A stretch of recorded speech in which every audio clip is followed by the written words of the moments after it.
On July 27, 2008, during a supervised visitation with a social worker, the man everyone knew as Clark Rockefeller, supposedly a descendant of the wealthy Rockefeller family, ditched the social worker and sped off with his 7-year-old daughter, Ray, known as Snooks.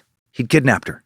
Full custody of Snooks had recently been awarded to Clark's ex-wife, Sandra Boss, after a contentious divorce during the winter of 2007-2008. Her abduction would set off a manhunt involving the FBI that would culminate nearly a week later, on August 2, 2002, when Clark was found in Baltimore, Maryland, where he'd recently purchased an apartment for about $450,000 under the name Charles Chip Smith. He was now claiming to be a ship captain, relocating from Chile with his daughter, and he was a single father. Obviously, this wasn't the case. Yet another lie from a man whose entire life had been a lie for the past 2 decades. Snook's mother desperately wanted her back, even posting a YouTube video where she begged Clark to please return her. Luckily, her daughter would be found very quickly, although I'm sure those 6 days felt like an eternity to Sandra. And then Sandra and everyone else who knew Clark, or at least thought they knew him, would be in for more shocking surprises.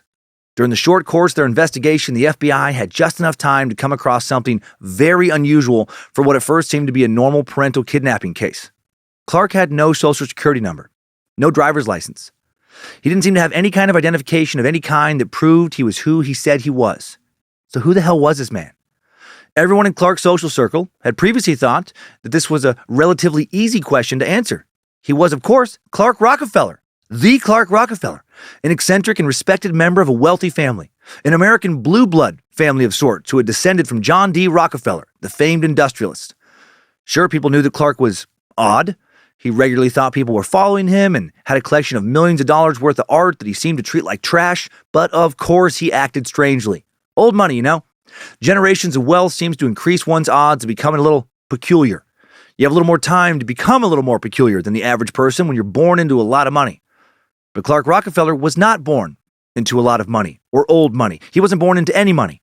Clark Rockefeller was not a Rockefeller. He was a Gerhard Strider. He was born Christian Karl Gerhard Strider in 1961 to a working-class German family.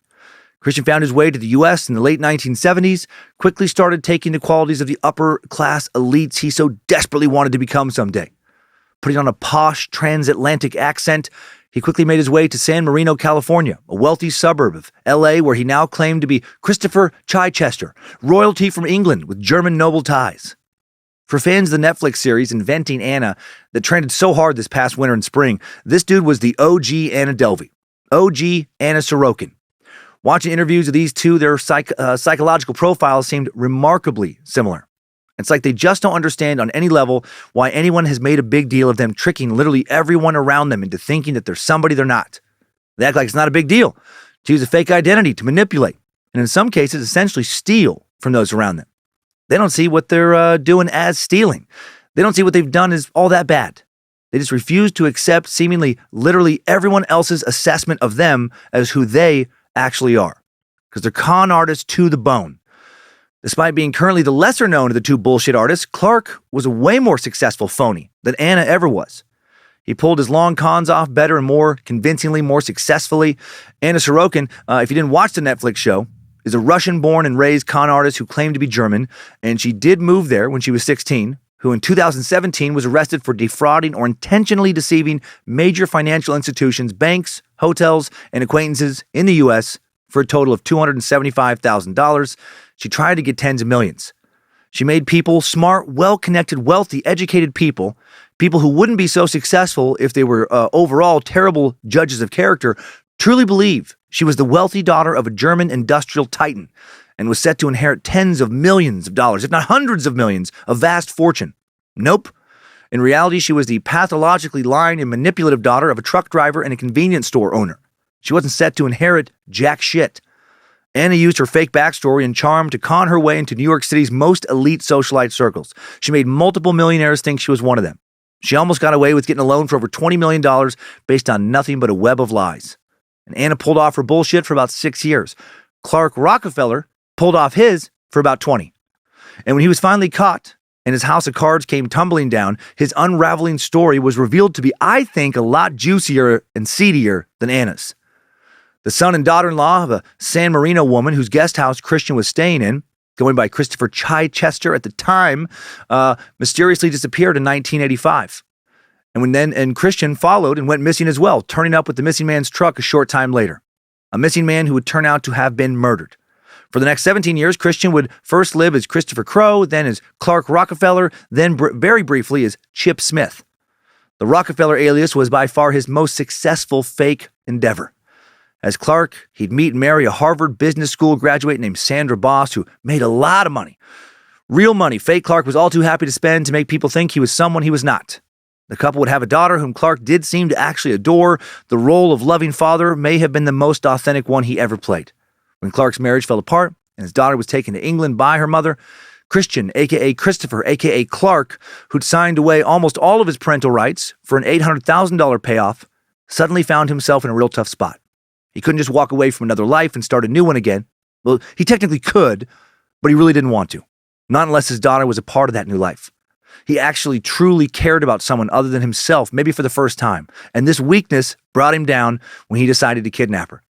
And then he was arrested for kidnapping, and then the real truth about Clark Rockefeller came out, fake identities, alleged murders and all. And you're about to hear it. The strange story of Clark Rockefeller today on a would living the life you've always dreamt of be worth it if you had to live a lie to have it, true crime edition of Timesuck. This is Michael McDonald, and you're listening to Timesuck. You're listening to Timesuck.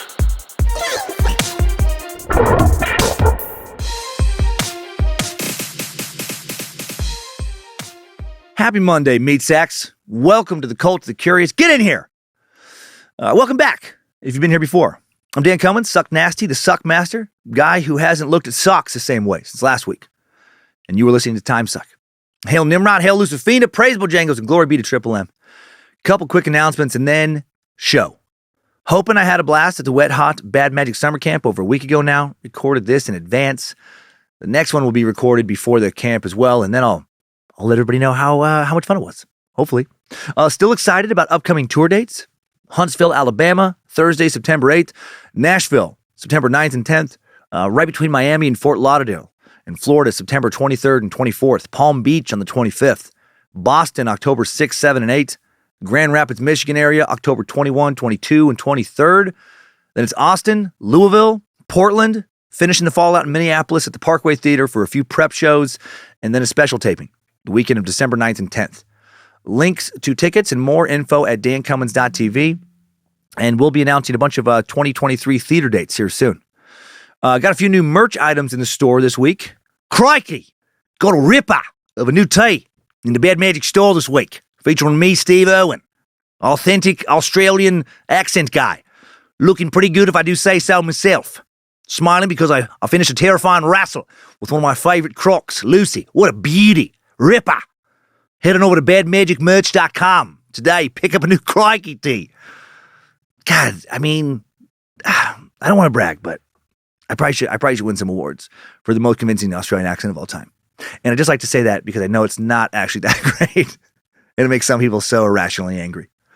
Also, check out the new Skinwalker Ranch tee and hoodie inspired by Suck 205, where we cover the infamous paranormal hotbed in northeastern Utah, just because it looks cool as fuck. So much good shit at badmagicmerch.com. Logan has a lot of good stuff in the pipeline. And before I go forward with one more announcement and then the show, accent-wise, it's become my new favorite thing to do to torture the kids, is to do horrible accents. Like we were in Boston a while back, and I don't know, oh yeah, we went out there. Yeah, we saw Lake Street Dive. I was like, why are we in Boston after the tour? And I was doing at a Dunkin' Donuts. I ordered as a Boston character that was so bad in front of Boston, obviously Boston people, and the family was humiliated. Which, like Lindsay, I think was actually a little angry, and the kids were they're just a fun age right now to embarrass. But I had this stupid Boston character was, just get I don't know, maybe a chocolate eclair. Kind of stuff I had is back in the South Bay when I was growing up here in Boston, back when I was friends with Jimmy Anderson. Man, Jimmy Anderson, he took a bat to your bean if you stepped out of line. I don't even know what fucking accent that is, but no one was amused other than me, which made it very funny for me. And then when we were flying back from that trip, Kyler sat next to somebody on the plane behind me, to somebody actually from Boston who had an accent. And I got up at the end of the flight and I was like, hey, did you tell your friend there that your father's from Boston Harbor, South Bay? And he looked like he just wanted to melt through the seat and just out, like exit the plane somehow, like just by going underneath it. And then on this last vacation, when we were in England, I would start talking in a British accent, which is also not good. And the kids and Lindsay would literally like just not quite run, but they would just move away from me as fast as possible and just pretend they didn't know me. So that's my new favorite thing to do. That's my new favorite way to terrorize my family. Okay, last quick thing here. Charity. This month's charity donation went to Camp Easton, a Boy Scout camp here in CDA. Camp Easton's where we hosted our Wet Hot Bad Magic summer camp, and we donated $15,400 thanks to our Space Lizards and Annabelles and Roberts over on Scared to Death, and also put $2,000 into the upcoming scholarship fund. So thank you. And now for a topic that sends us all the way back to a pretty recent time, actually. Me and Jimmy Anderson used to talk about this in the South Bay. I won't do that the whole show. I don't think. No, but it is pretty recent, at least compared to most of our topics. Though the man who would come to be known as Clark Rockefeller began conning his way through the U.S. back in the late 70s, wasn't until after his capture in 2008 that his story burst onto the national scene. Probably the vast majority of us remember the summer of 2008, if you're old enough. He was apprehended that July, even if we don't remember Clark Rockefeller making any headlines. There was a lot of other shit holding our collective attention back then. May of 2008, Iron Man was released by Marvel Studios, the first film taking place in the ridiculously successful Marvel Cinematic Universe. My God.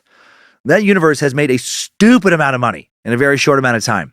As of May 16th, the MCU movies collectively have grossed over $25 billion at the box office alone. Not counting merch, DVD sales, streaming revenue, downloads, name and likeness, licensing, etc., just box office money. That also doesn't count the new Thor movie, Love and Thunder, that as of putting these notes together back on August 5th, had grossed another $669 million and counting against a $250 million budget. I'm sure that well over half of the roughly $26 billion haul, box office haul the MC Universe has made is profit, right? Despite whatever their highly paid and creative accountants might claim. That's a lot of people living in comic book mansions from that universe. Also in 2008, California became the second state after Massachusetts, my own home state with me and Jimmy Anderson used to hang out, to legalize same-sex marriage on May 15th. And that made big headlines. Over the same summer, Barack Obama getting a lot of press while campaigning to become the 44th president of the U.S. And then there were the Olympic Games in Beijing that August, back when a shit ton of people actually watched the Olympics. The 2008 Beijing Olympic Games attracted the largest global TV audience ever. Between August 8th and August 24th, 4.7 billion viewers. Over 70% of the world's population tuned in to watch the games according to Nielsen. The opening ceremony is still the 12th most watched single program of any kind of TV event in history. Almost 600 people tuned in to watch that live. That's a fucking gigantic number. And Clark was arrested in August the week before. Also, true crime-wise, his case was overshadowed by old Poopo Loophole.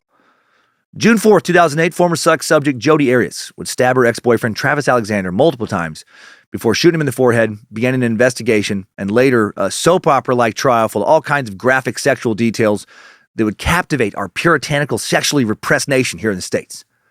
So what I'm saying is, if you missed this story, you were in the majority.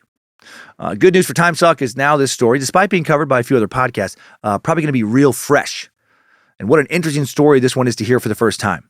And even if you had heard it before, I'm guessing my take will be a little bit different. I'm guessing Jimmy Anderson didn't show up in any other podcasts.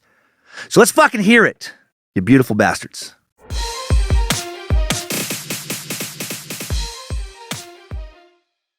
To tell this intriguing tale, first I'm going to lay out who the Rockefellers were. Picking this name, I got to say, great move. For the persona Christian crafted and the social circle he wanted to successfully infiltrate, and then did infiltrate, can't think of a better name, like any better name. Rockefeller got him a lot of mileage. It holds so much mystique and social value. For some, I don't give a fuck if your last name is Rockefeller or Dingle Dangle. Actually, Dingle Dangle would probably be preferable. If your last name was actually Dingle Dangle, I'm guessing you have a kick-ass sense of humor, right? You've been teased a lot, and you had to get through that, and we're probably going to get along just fine. Next, we will look into con artist psychology. How and why do we fall for the bullshit of the Christian Karl Gerhardtstriders of the world? Finally, it'll be timeline time, beginning with Christian's birth, ending with the state of his life today after his lies finally caught up with him There is some justice at the end of this tale, which is fun. So Rockefeller, what is in a name? So much with this one. Approximately 2,000 people in the U.S. have the last name Rockefeller, which means dweller in or near the rye field, from the Dutch language from which it is thought to originate. So as far as literal meaning goes, I don't think it carries a lot of social weight. Pretty sure no one gives a single fuck how close you live to a rye field, or not currently. Be funny if they did, though, right? Just, what? Are you for real? You live in or near a rye field? Oh, shit. Never met someone so high class before. Big money. Oh, man, you like a fucking king or some shit? You got those rye dollars, dog. Those bread bills, yo. That dough money, son. The name carries weight, especially on the eastern seaboard of America, where most of our old money is due to its association with one particular Rockefeller family. So who are these Rockefellers? The real ones that make this name so important. Despite the name originally being Dutch, genealogists have suggested that the American Rockefeller line likely traces back to some little-known but probably well-off French Huguenots who had fled to Germany in the 16th century. These Huguenots were a group of Protestants who held to Calvinist beliefs and defied the Catholic Church's religious stranglehold on France during the Protestant Reformation.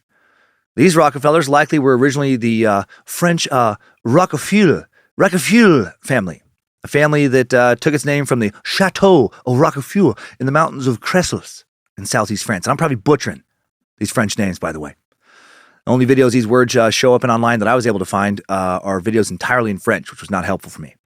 Coat of arms was granted to Raymond de Rockefeller way back in 1250. These Rockefellers made large fortunes from their vineyards in this area of France.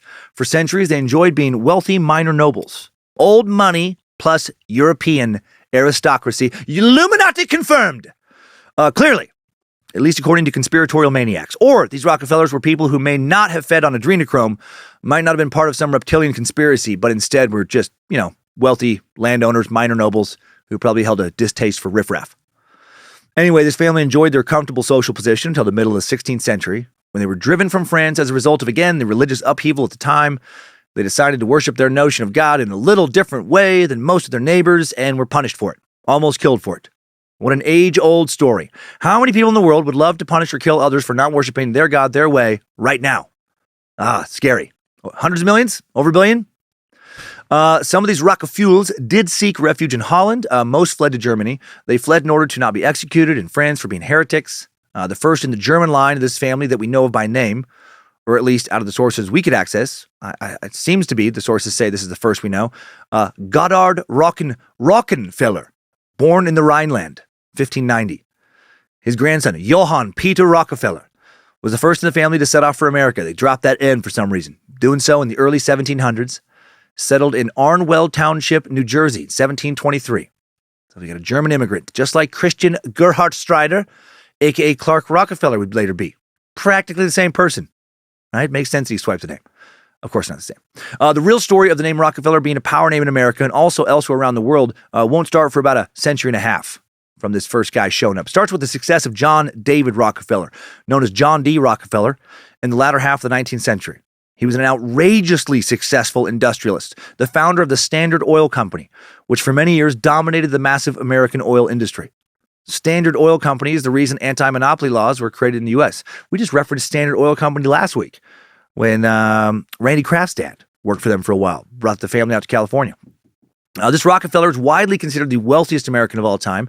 The Smithsonian and many other esteemed organizations have called him the wealthiest man to ever live. And that is saying something. In his prime, if John D. couldn't afford something, literally no one could. Rockefeller's estimated $1.4 billion net worth in 1937 when he died was equivalent to 1.5% of the entire U.S. gross domestic product. According to this metric, he was and still is the wealthiest individual in American business and economic history. For now, Elon Musk might pass him. He came damn close this past year. Musk and his $273 billion net worth, as of my research before recording, the sum fluctuates wildly, sometimes from day to day. That figure just under 1.2% of the U.S. GDP, at least the 2021 GDP of $23 trillion. Anyway, when comparing one's wealth to the overall value of the economy as a whole, no American has ever been wealthier than John D. Rockefeller. He became America's first billionaire in 1916. For the last several decades of his life, when it came to wealth, there was John D., and then there was everyone else. He stood head and shoulders above America's other titans of industry when it came to having a Scrooge McDuck cartoonish amount of money. Was he also well-liked by the common man? No, he was not. No, he's pretty hated by the overall American public for the bulk of his life. I don't think he really cared about that, though. He was also respected, if begrudgingly, by almost everyone, including the bulk of his detractors. In many ways, John D. Rockefeller would come to represent the epitome of the American dream, the belief that hard work, good business instincts, good timing could make anyone rich beyond their wildest dreams. Dude had a great attitude for work. He once told the writer William Inglis, "It is remarkable how much we could all do if we avoid hustling and go along at an even pace and keep from attempting too much." That was not what I expected. By taking some downtime, the billionaire was able to pace himself and improve his productivity over many years. I really like that approach idea. Not always been mine, that's for sure. He napped after lunch. He dozed in a lounge chair after dinner. In his mid-30s, he installed a telegraph wire between his work and home. That way, he could spend 3 or 4 afternoons during the week at home, gardening and enjoying the outdoors. Rockefeller planned his day like clockwork, and there was a mechanical regularity to his schedule. Each hour of his life was rigidly compartmentalized, tightly budgeted from work to religion to family, even exercise. I got a lot of respect for that as well. I have a hell of a time doing that consistently. But man, whenever I give myself a solid schedule and actually take it seriously and respect it, I get the most shit done. John was also respected because he came from nothing. Born on July 8, 1839, John D. Rockefeller was the eldest son, second of 6 children born to traveling physician, snake oil salesman, and from what it sounds, just overall shithead, William Big Bill Avery Rockefeller, also known as Devil Bill Rockefeller. And Eliza Rockefeller, when he was born. Devil Bill would go missing for long periods of time during John D's childhood, leaving his family impoverished and forcing them to move from town to town. When he was a kid, John watched Papa Devil Bill count his money when he had it. Life sounds like it was a roller coaster with Devil Bill. He would take huge wads of dough, which he refused to keep in a bank, and lovingly stack it in front of his impressionable son. John D. later recalled he made a practice of never carrying less than $1,000, and he kept it in his pocket. He was able to take care of himself and was not afraid to carry his money. Sometimes Devil Bill took care of himself and his family. John D. Sugarcoated his dad's past a lot when he would speak about him. Other times, this guy just bounced around and just took care of himself. Devil Bill's father, John's grandfather, Godfrey, was a successful farmer, as were several other generations of his family to various degrees, going back to times unknown in Europe, as I mentioned. Breaking the cycle of Rockefeller money coming primarily from land ownership of some sort, plantation, farm, vineyard, etc., seems to have been Devil Bill. Devil Bill's money came from a slew of shady business ventures, from pretending to be deaf and or blind as a peddler, to posing as a doctor, to hawking herbal medicines that may or may not have been that medicinal. Before his son was John D. was born, Devil Bill spent time as an itinerant con artist. Maybe kind of fitting that Christian would later pick this name in some ways. Going from place to place, pretending to be deaf, soliciting free meals. Eliza, the daughter of one such target, became his wife and John's mother. What a fucking weird way to meet your father-in-law. Grifting, right? Especially that kind of grift. Hello, Mr. Davison. I came to ask your permission to court your daughter Eliza. We've met once before, if you recall. You gave me a free meal last week when I pretended to be deaf. I mean, when I was deaf, excuse me. And you took pity on my plight. And I thank you again kindly for that. Happy to announce today that I am no longer deaf. Never was. I mean, I'm no longer deaf, is what I should have stuck with. God blessed me with a miracle, probably so I could hear the sweet songbird tones of your beautiful daughter's voice. And I've heard you're paying a handsome dowry to whoever takes her off your hands. That dowry detail is true. Seems to probably been a Devil Bill's motivation, at least a lot of it, for marrying Eliza.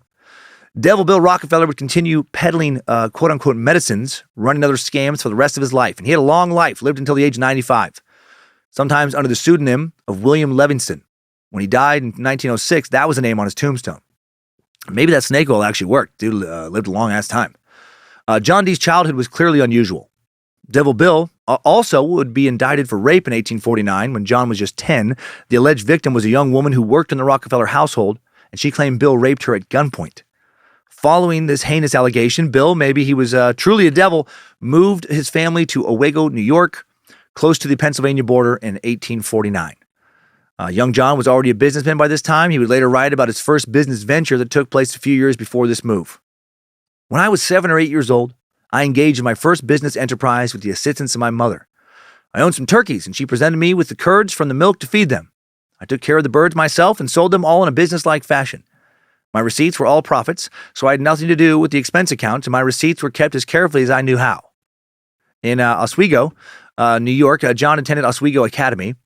The family soon relocated to Strongsville, a town near Cleveland, Ohio in 1853, where they stayed with Devil Bill Rockefeller's sister and brother-in-law. My father-in-law, Ed, and his wife Patty actually live a few minutes from Strongville today. In 1855, Bill Rockefeller leaves his wife Eliza. Sources aren't real clear why, but they would not get divorced. Also, Devil Bill would still be involved in the parenting of the children. John D. would later go to great lengths to use his wealth to hide embarrassing details of his father's life once he became incredibly successful.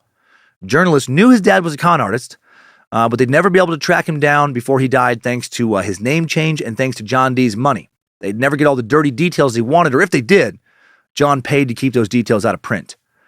We do know that Devil Bill married Margaret Allen, a woman 24 years his junior, after leaving John's mom, beginning a secret life as a bigamist, technically. Eliza, only 3 years younger than him. Maybe that was 21 years too old.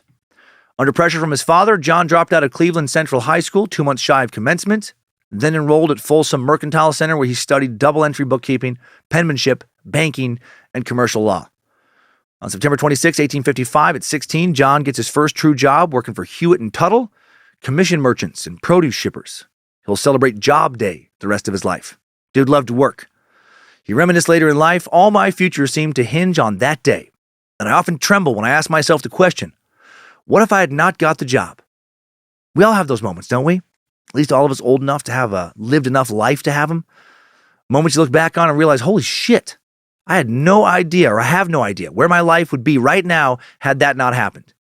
One of my biggest, if not the biggest, probably meeting my ex-wife. Seriously, she encouraged me to get into stand-up.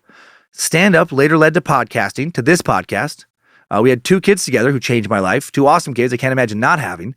Kids who led me back to Idaho, where this podcast really got started, or got going. Also, had I not, gotten into stand-up, I would have never moved to LA for several years to work. Never met my wife, Lindsay.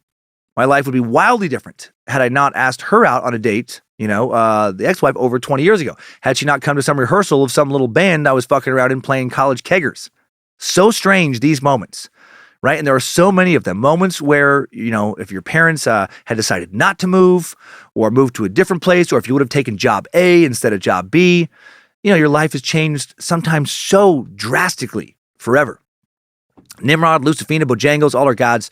What a strange little game they've set us up to play down here. The same year he got that first job, John D. starts keeping careful accounts of his finances in Ledger A, where he meticulously notes every receipt, expenditure, later every charitable donation. Wouldn't be long before that kind of diligence pays off. In 1863, at age 24, Rockefeller gets involved in the oil business, along with partners Maurice Clark and Samuel Andrews. Andrews, Clark & Co. builds a refinery in the Flats, Cleveland's burgeoning industrial area, which will soon be linked to the East Coast hubs by the Atlantic and Great Western Railroads. 2 years later, in 1865, Rockefeller would buy his partners out and found Rockefeller and Andrews, Cleveland's largest oil refinery.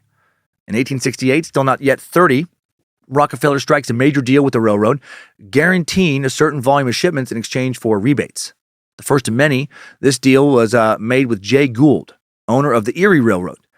That same year, the Rockefellers, John is now married to Laura Spellman, and has a daughter named Bessie, moved to Cleveland's Millionaires Row. Motherfucker is moving on up. Well, we're moving on up to the side, to a deluxe apartment in the sky. God, that theme song makes me so happy. In 1870, when he's only 31, Rockefeller found Standard Oil of Ohio, worth $1 million in capital, the largest corporation in the country. The new company controls 10% of U.S. petroleum refining. John's younger brother, William Jr., also a co-founder. While a very capable businessman, he plays a much smaller role in everything than John D., which is why we don't hear his name as much today. Through secret alliances with railroads, accumulating segments of the supply chain to achieve economies of scale, buying out and intimidating rivals, and serving the growing demand for quality kerosene, Standard Oil explodes, eventually truly dominates the oil market. But Rockefeller wouldn't become nationally known as a tycoon quite yet.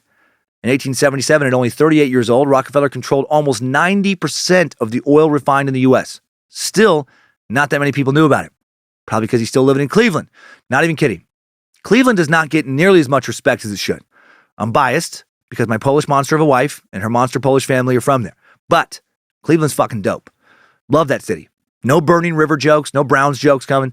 Seriously, very cool. Chicago's little brother that's smaller and quieter, but once you get to know him, you're like, yeah, Chicago's great, but you're fucking great too, little guy who's actually not that little. I know this has nothing to do with today's story, but I feel like showing Cleveland some love when I can, even when the Browns do something as incredibly fucking stupid as tying their future to a dirtbag like Deshaun Watson. What the fuck? Hope he's finally keeping some of his clothes on for his massages now, or at least no longer trying to rub his dick on masseuses. If you're real curious about what I'm referencing here, just do a quick Google, read a few articles. Yikes. Browns made a deal with the devil to try and win a Super Bowl. Anyway, within 2 years of controlling almost 90% of all the oil refined in the U.S., John D. becomes one of the country's 20 richest men. By the mid-1880s, Standard Oil expanded the overseas markets of Western Europe and Asia, selling more oil abroad than in the U.S. now, and his wealth increases exponentially. In 1882, Standard Oil Trust is formed. Rockefeller creates a highly centralized structure with enormous power but murky legal existence. Standard Oil builds up its distribution system, streamlining the delivery and sale of oil, using its immense product volume and market dominance to undersell adversaries.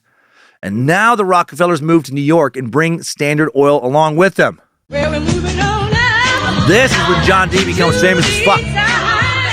No city seems to capture America's imagination more than New York City does it. Not unless you work in film, then historically, maybe Hollywood ranks a tick higher, but overall, it's New York. And no part of New York City seems to be more identified with making it than Manhattan. And it is a special city. Standard Oil's new headquarters are located at 26 Broadway in Manhattan. The building there today finished in 1926, 31 stories tall, massive, architecturally magnificent like so many other buildings in the Big Apple. For the next several decades, Standard Oil will continue to make insane sums of money while John D. attempts to evade political scrutiny for his domineering business practices. In 1890, Congress passes the Sherman Antitrust Act, which outlaws trusts and combinations and restraint of trade and establishes fines for violators. That law remains in effect today. But it'll take a while for this law to catch up with Rockefeller and the army of lawyers he has retained. In 1904, Standard Oil controls 91% of oil refinement, 85% of final sales in the U.S. Finally, in 1911, the U.S. Supreme Court orders Standard to break up into 34 independent companies with different boards of directors. The biggest two of these companies that used to be Standard Oil one is Standard Oil of New Jersey, which becomes Exxon, and then Standard Oil of New York, which becomes Mobil. So Exxon and Mobil. And then in 1999, those two gigantic oil companies merged back together into Exxon Mobil. So much for breaking up monopolies, Uncle Sam. Looking at you, Apple, Microsoft, Meta, Alphabet, aka Google and YouTube and more. Also, this court order actually turned to be a financial windfall for Rockefeller, who still held a quarter of Standard Oil stock in his recent retirement, or after his recent retirement, when he's now 72. The individual pieces of the company worth more than the whole was. And as shares of the individual companies double and triple in value in the early years, Rockefeller becomes the country's first billionaire, with a fortune worth nearly 2%, as I talked about before, of the entire American economy. In his later years, he'll live into the age of 97. Great genes in this family. Rockefeller will turn to philanthropy, do a little image rehab. He had done philanthropy before, but now he hires Frederick Gates, a former Baptist minister, to make his philanthropy more effective. And this will really help the Rockefeller name endure and trickle down to Clark Rockefeller. He'll create the Rockefeller Institute of Medical Research. The institute, called Rockefeller University today, becomes a leader in the new field of experimental medicine. In 1913, the Rockefeller Foundation is incorporated to, quote, promote the well-being of mankind throughout the world. Lofty goal. I like it. Rockefeller gives the foundation $100 million in just its first year. John D. Will give away $540 million over his lifetime, and that's in dollar terms of the time, and he became the greatest benefactor of medicine in history. Lay benefactor. His son, John D. Rockefeller Jr., OG John D.'s only son, also gave away over $537 million over his lifetime, bringing the total philanthropy of just two generations of the family to over $1 billion from 1860 to 1960. His son lived to the age of 86. If all that money was given in 1960, that would be the equivalent of $10 billion today. Because it started to be donated in 1860, it's worth so much more than that. Some real tricky to accurately determine since it was dished out at, many intervals over such a large span of time. John Jr. would launch the restoration of Colonial Williamsburg. His wife, Abby, would be one of the co-founders of the Museum of Modern Art in New York City, MoMA. Kind of a big deal. John Jr. would also donate 11,000 acres in Maine to what will become Acadia National Park. Adding to all this, David Rockefeller, one of John Jr.'s 5 sons, donates around $900 million as of 2006 to various causes over his life. And he lived until 2017, age of 101. What the fuck is going on? Maybe the Rockefellers do really drink adrenochrome.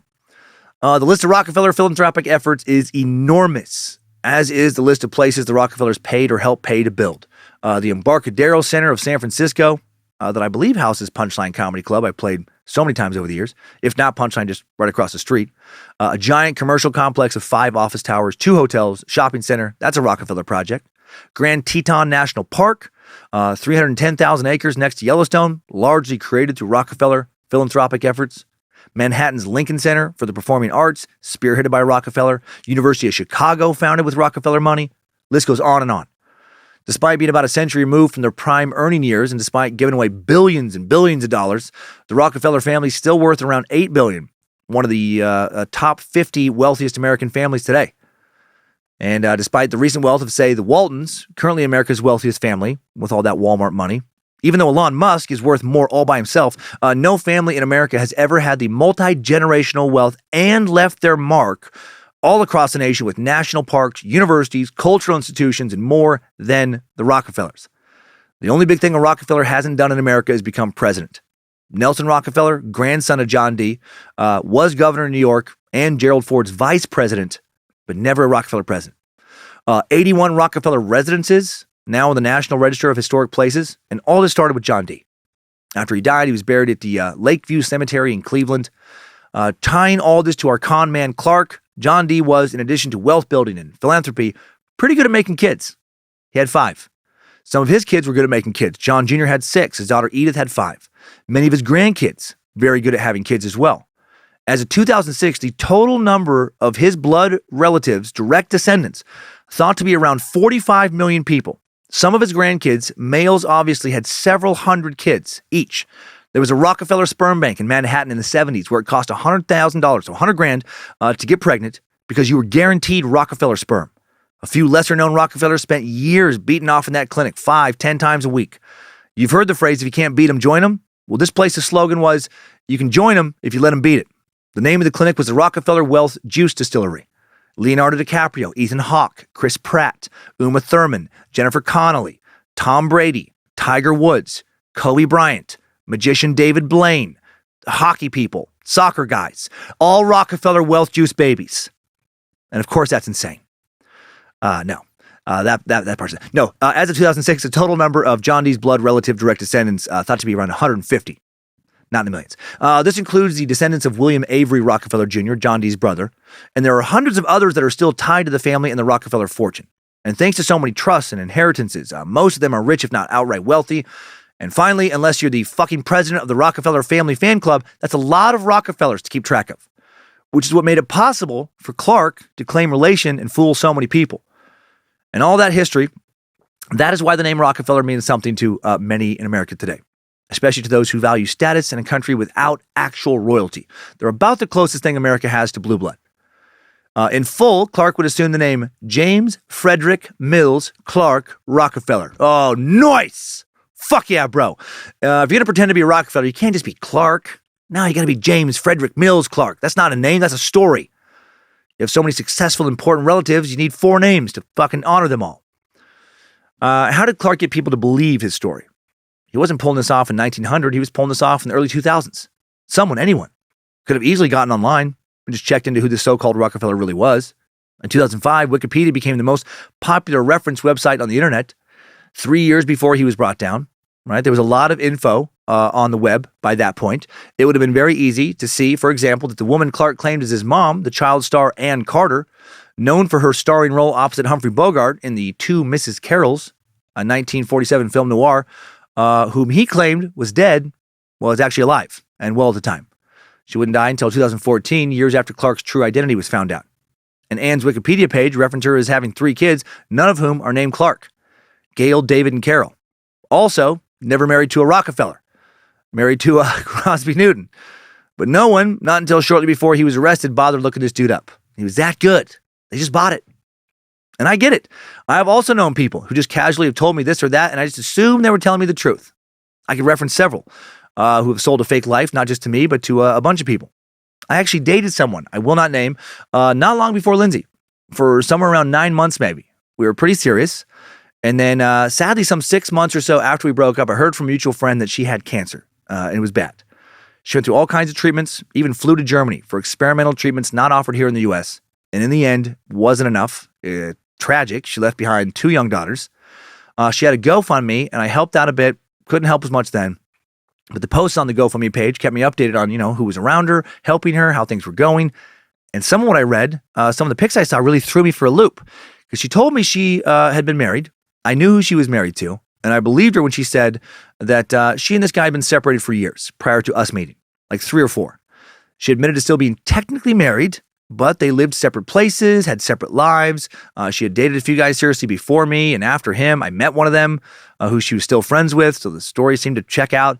I stayed over at her place often enough for the whole story to seem, legit. He never stopped by. I met him once when I was early in dating with her, and she got real weird about it, told me to tell him I was just a friend, but they didn't act romantic towards each other.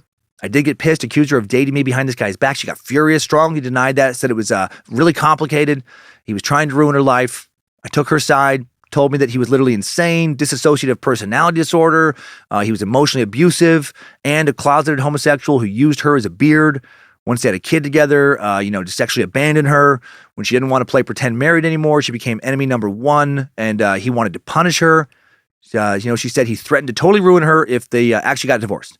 He didn't want to have to legally pay alimony, child support, et cetera, et cetera. Told me all sorts of shit, and in my gut, I questioned a lot of it.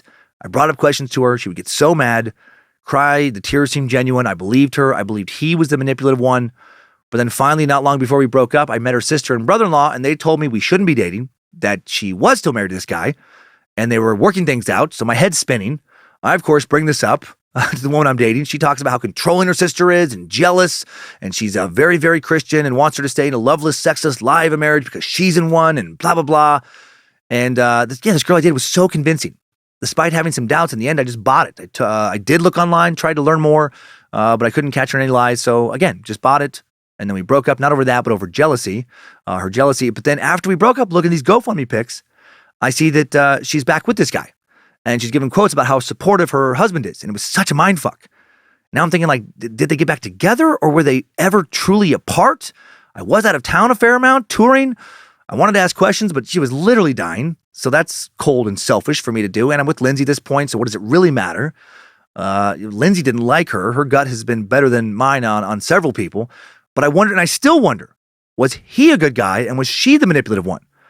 Right? She didn't work. Was she refusing to sign divorce papers and tormenting him somehow? Well, what didn't I know? A major theme in my relationship with this woman was figuring out how to get her out of what she claimed to be was a trap, how to free her from this controlling, mentally ill psychopath, without him somehow getting custody of her kids, without him hurting the kids, which she said she was also worried about. But she never wanted to talk to a lawyer. Always had some reason, some excuse. The time wasn't right. Drove me crazy. Nothing added up. And then I wonder now if the whole story was a lie. I worked with someone I now have a lot of questions about, like, who really is this person? It can mess with your head. Con artists, when they refuse to tell the truth, or at least all of the truth, no matter how much evidence is stacked up against what they're saying, holy shit, they are such a maddening bunch. So good, they make you feel crazy for questioning them. And I bring all this up to say, I don't think Clark fooled the people he did because they were stupid. You'll see by the end of this suck, the woman he has a child with is anything but stupid. I think because Clark lied so constantly and so convincingly for so long, because he was so charming, he just left people thinking, if they had doubts, well, I must be paranoid. I mean, it's Clark. He wouldn't lie to me. He's a great guy. He's so fun. And the longer you're on the end, the receiving end of these lies, for me personally, the more you don't, want to believe you've been lied to, because that makes you feel stupid. One of our space lizards, Jen Gray, reminded me on Patreon recently, this refusal to accept that someone is a liar, even when you know deep down that they're full of shit, can be explained in part by what's called sunk cost fallacy. Defined as the phenomenon where a person is reluctant to abandon a strategy or course of action because they have invested heavily in it, even when it is clear that abandonment would be more beneficial. This helps explain why cult members continue to stay in cults long after cult behavior becomes wildly inappropriate and harmful, and helps explain, at least for me, why people continue to buy someone's bullshit long after they should have realized that they were being buffaloed. Well, that's just what I think. Let's look more into what actual experts have come up with. Stories of con men such as Clark Rockefeller raise a number of puzzling questions, including what incredible talents for deceit could allow someone to fool so many so dramatically for so long? The surprising answer is not much talent at all. You have to be really good at lying. You don't have to be that smart, that creative. While surveys repeatedly show that people have a great deal of confidence in their ability to detect lies, psychological studies of lie detection reveal that, in fact, most people have no better than a 50-50 chance of spotting a lie. Depressing, right?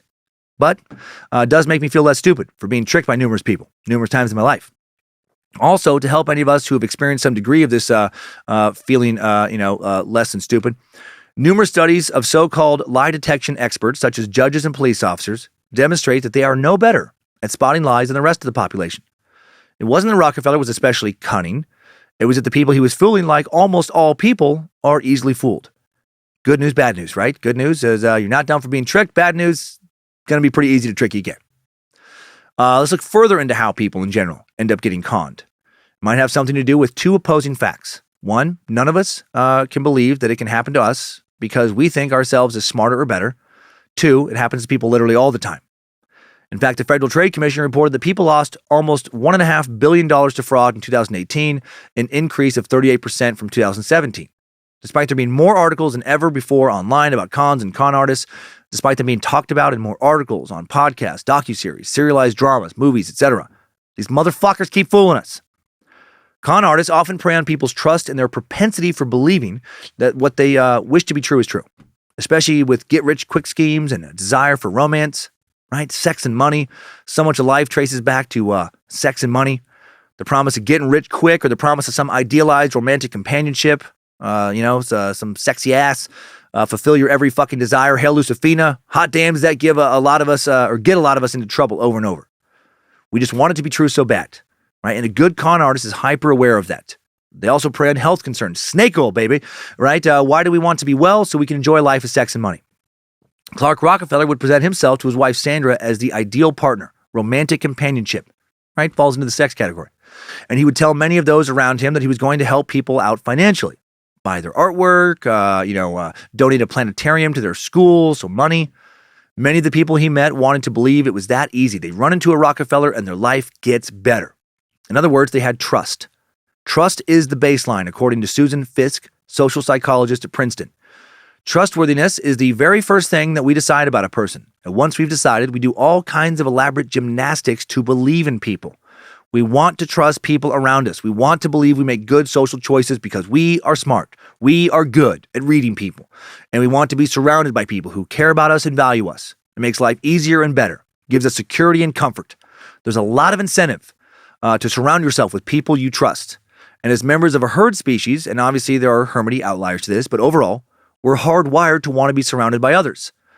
Overall, trust is actually a very good thing for human society, so it's instinctual for us to have it. In 1971, a Harvard biology graduate student named Robert L. Trivers speculated that the sort of advanced cooperation that allowed people to build pyramids, fight in phalanxes, hold quadrennial elections had emerged initially on a foundational level out of trust. Society, civilization, built on the back of trust. The social contract, that implicit agreement among the members of a society to cooperate for social benefits, for example, by sacrificing some individual freedom for state protection, built on trust. If we can't ever trust each other, we can't have nice things. We don't come together to build roads and schools and have law enforcement and armies and universities and hospitals and on and on. All of that requires trust. Trust gives us so many great and wonderful things. Robert L. Trivers, again, who went on to get a PhD and become an incredibly important and influential American evolutionary biologist and sociobiologist, actually called the advanced cooperating required to build a civilization reciprocal altruism, a basic you scratch my back and I'll scratch yours instinct, a foundational driving force of humanity. A whole package of human emotions has evolved over thousands and thousands of years to encourage this instinct. Trust is one of these emotions, so is guilt, which discourages us from cheating in collaborative situations, moral outrage, which galvanizes the community to punish anyone who does cheat. And when we decide who to trust, the research suggests people use shortcuts. For example, we look at faces, hence the well-known expression, a face you can trust. According to somewhat recent work by Nicholas Osterhoff and Alexander Todorov of Princeton's psychology department, we form our first opinions of someone's trustworthiness from their basic facial features. In a paper published in June 2008, they suggested that our unconscious bias is a byproduct of more adaptive instincts.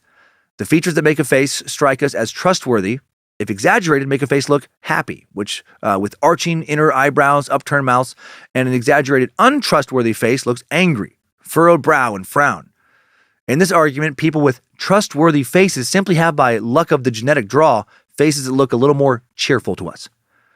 Right? If you happen to look like an old-timey villain tying damsels to train tracks, well, you're probably going to not lock in as many handshake deals over the course of your life as you would if you happen to look like Tom Hanks or Betty White or Morgan Freeman. They just looked so damn trustworthy. Right? Take the fame away from Jack Nicholson. Dude does not look trustworthy. Too much arch in those eyebrows. Probably why he's played so many villains convincingly. Something about the curve of his smile based on a lot of his cheekbones. He just reads as sinister. In reality, of course, cheekbone shape, eyebrow arc, they don't have shit to do with honesty. But something in our cave people lizard brains from back when when people were trying to fool us maybe weren't as good at hiding their intentions on their faces, and maybe you could judge a book by its cover a little more reliably, it just hasn't evolved fast enough recently to get rid of this silly bias. Another set of cues, and a particularly powerful one, is body language. Mimicry, in particular, seems to put us at ease. Recent work by Tanya Chartrand, a psychology professor at Duke, and work by Jeremy Bailenson and Nick Yee, media scholars at Stanford, have shown that if a person or even a computer-animated figure mimics our movements while talking to us, we find them significantly more persuasive and honest. Now, where exactly does this come from? Who the fuck knows? Maybe from people who mirror us socially generally have more empathy than people who don't? Totally pulling this out of my ass. Maybe we're drawn to what feels familiar because of our clannish ancestors being wary of outsiders, people who we weren't familiar with, who often ransacked and raped and took our shit while we had reason to fear them. Or maybe our narcissistic egos just like whatever acts like us a little more than whatever doesn't act like us. One of the landmark studies on influence was done in 1965 by the Ohio State psychologist Timothy Brock. In this one, shoppers at a paint store were approached by a research assistant who offered them advice on what type of paint to choose. He told half of the shoppers he approached that he had recently bought the same amount of paint that they were looking to buy, told the other half he had bought a different amount. By and large, the first group took his advice and the second did not. Something as trivial as buying the same size bucket of paint, Brock argued, can forge a bond with a total stranger. Right? We want that bond because bonds with strangers historically have kept us alive. So you can see it's pretty easy to be influenced by all kinds of people. And most of the time, being influenced is a good thing. Helps us get friends, jobs, partners, etc. Most of the time, the way we influence one another on a daily basis is not done with ill intent. In essence, most of us don't weaponize our influence. But con artists like Clark Rockefeller do. Consciously and or subconsciously, they turn our instincts against us. They manipulate various psychological principles to take advantage of us and get what they want. Like the principle of reciprocity. If someone does something for us, we feel more obliged to do something for them. Con artists use this type of enforced indebtedness to elicit unwise actions from their targets. I feel like I'm teaching a class right now, by the way, on how to subtly fuck people over. Hopefully this info is used to try and detect bullshit, as hard as that is to do, more often than it is used to spread it.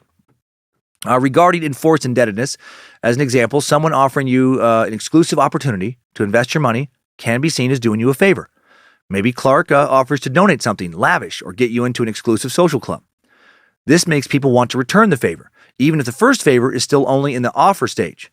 Returning the favor could be as simple as continuing to listen to their sales pitch, or as destructive as signing up for some bogus investment scheme. There's also the foot in the door technique, where you ask someone for several small favors before you ask for a big one. Get them used to saying yes to you. A lot of salespeople use this one, often.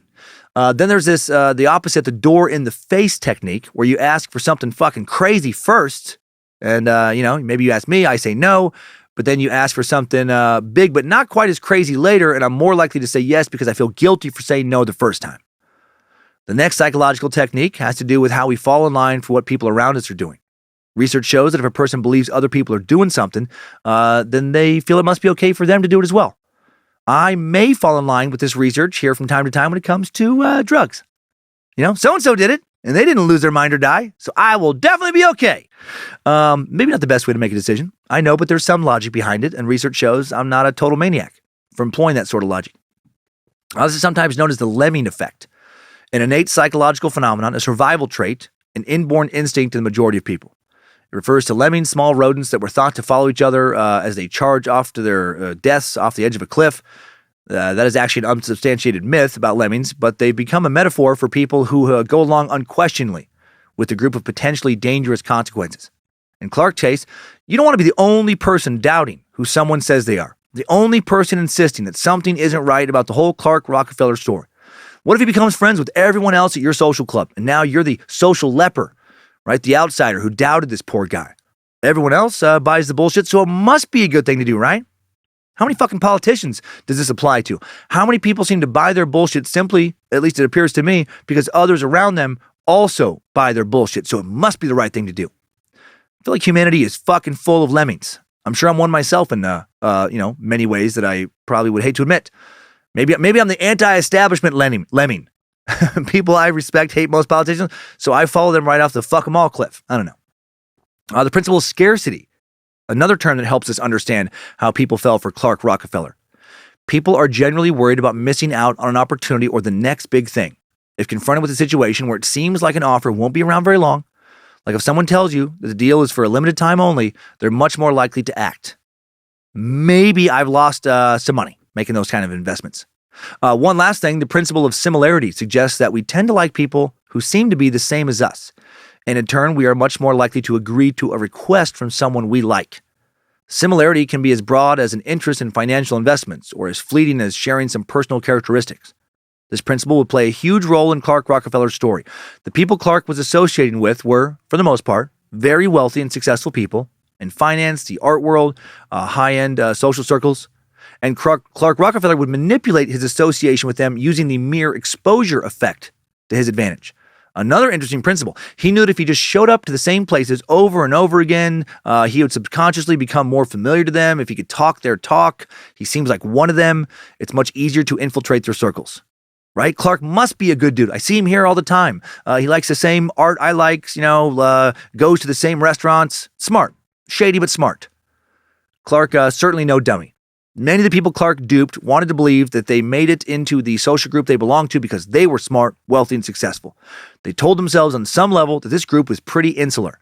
Not just anyone could get in. So Clark Rockefeller had to be who he was saying he was, right? Because he's in. Nope. Hard fucking nope. Better lies, better backstories, Papa Rockefeller. Alrighty, Meat Sacks. The stage has been set. I know that was a lot of info, very dense. Now you can relax for a little narrative. Now for today's crazy-ass story. But first, a very important new sponsor would like to share a few words. Hey, gnarly bros and broettes. How's your butthole? Is it cool? Groovy? Copacetic? Or is it like way gnarly? Is it like so sad? Maybe crying into your undies sad? Maybe crying clean through your undies sad? Does a brown frown have your butt down? We'll turn that brown frown around and keep that back door tight, right, and out of sight. With Randy's Butt Socks. Specifically designed to be super absorbent and treated with antimicrobial peppermint oil and anti-odor microfibers so they never stink, Randy's Butt Socks are also made with a special proprietary silk and cotton blend for maximum comfort. In addition to embarrassing day-to-day leakage problems, Randy's Butt Socks can also be used to administer first aid. Maybe you overestimated how much your love butt can handle. Maybe you overestimated how much your partner's love butt could handle. Maybe you overestimated what any human butt could ever fucking handle under any conditions. Well, don't worry, Randy's got you. When you get whatever you shoved up there out, just plug that not quite as tight or right anymore hole with one of Randy's Butt Socks, or even a pair, or maybe even a full set of a half dozen pairs of Randy's Butt Socks. Order Randy's Butt Socks right now when you call 1-800-SAD-TUSH and get 50% off the softest thing you've ever shoved up your ass, guaranteed, or your money back. That was not a real sponsor, of course. That was a tasteless reference to last week's horror. Let's now get into the many lives of Clark Rockefeller in today's Timesuck timeline. Strap on those boots, soldier. We're marching down a Timesuck timeline.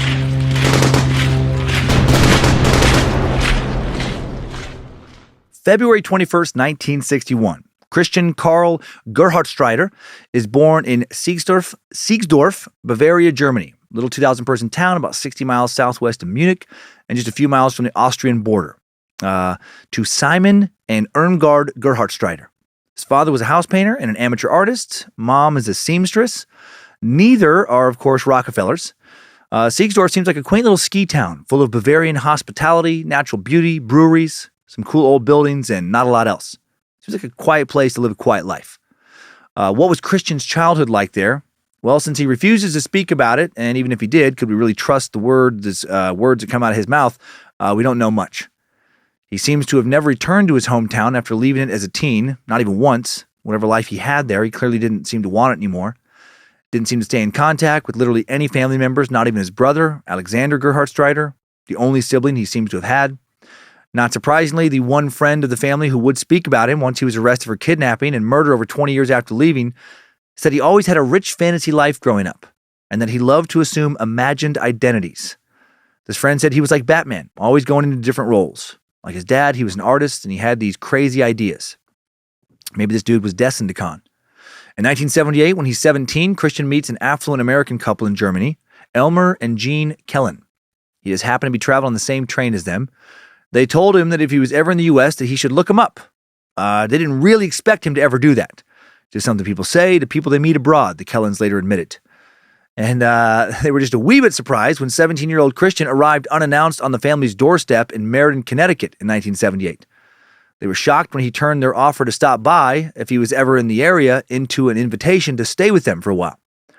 He also said to the immigration officials that the Kellens had invited him to stay, which was how he was able to get into the country. Feeling guilty, like they must have communicated incorrectly, like it was somehow their fault, he assumed that he could stay with them, and being nice people, they let him crash at their place until he could find someone else to stay with. How fucking uncomfortable would that be? I would like to think I wouldn't let this guy stay at my house if he showed up in a situation like that, but if someone as manipulative as Clark showed up, I don't know, maybe that fucker would have tricked me too.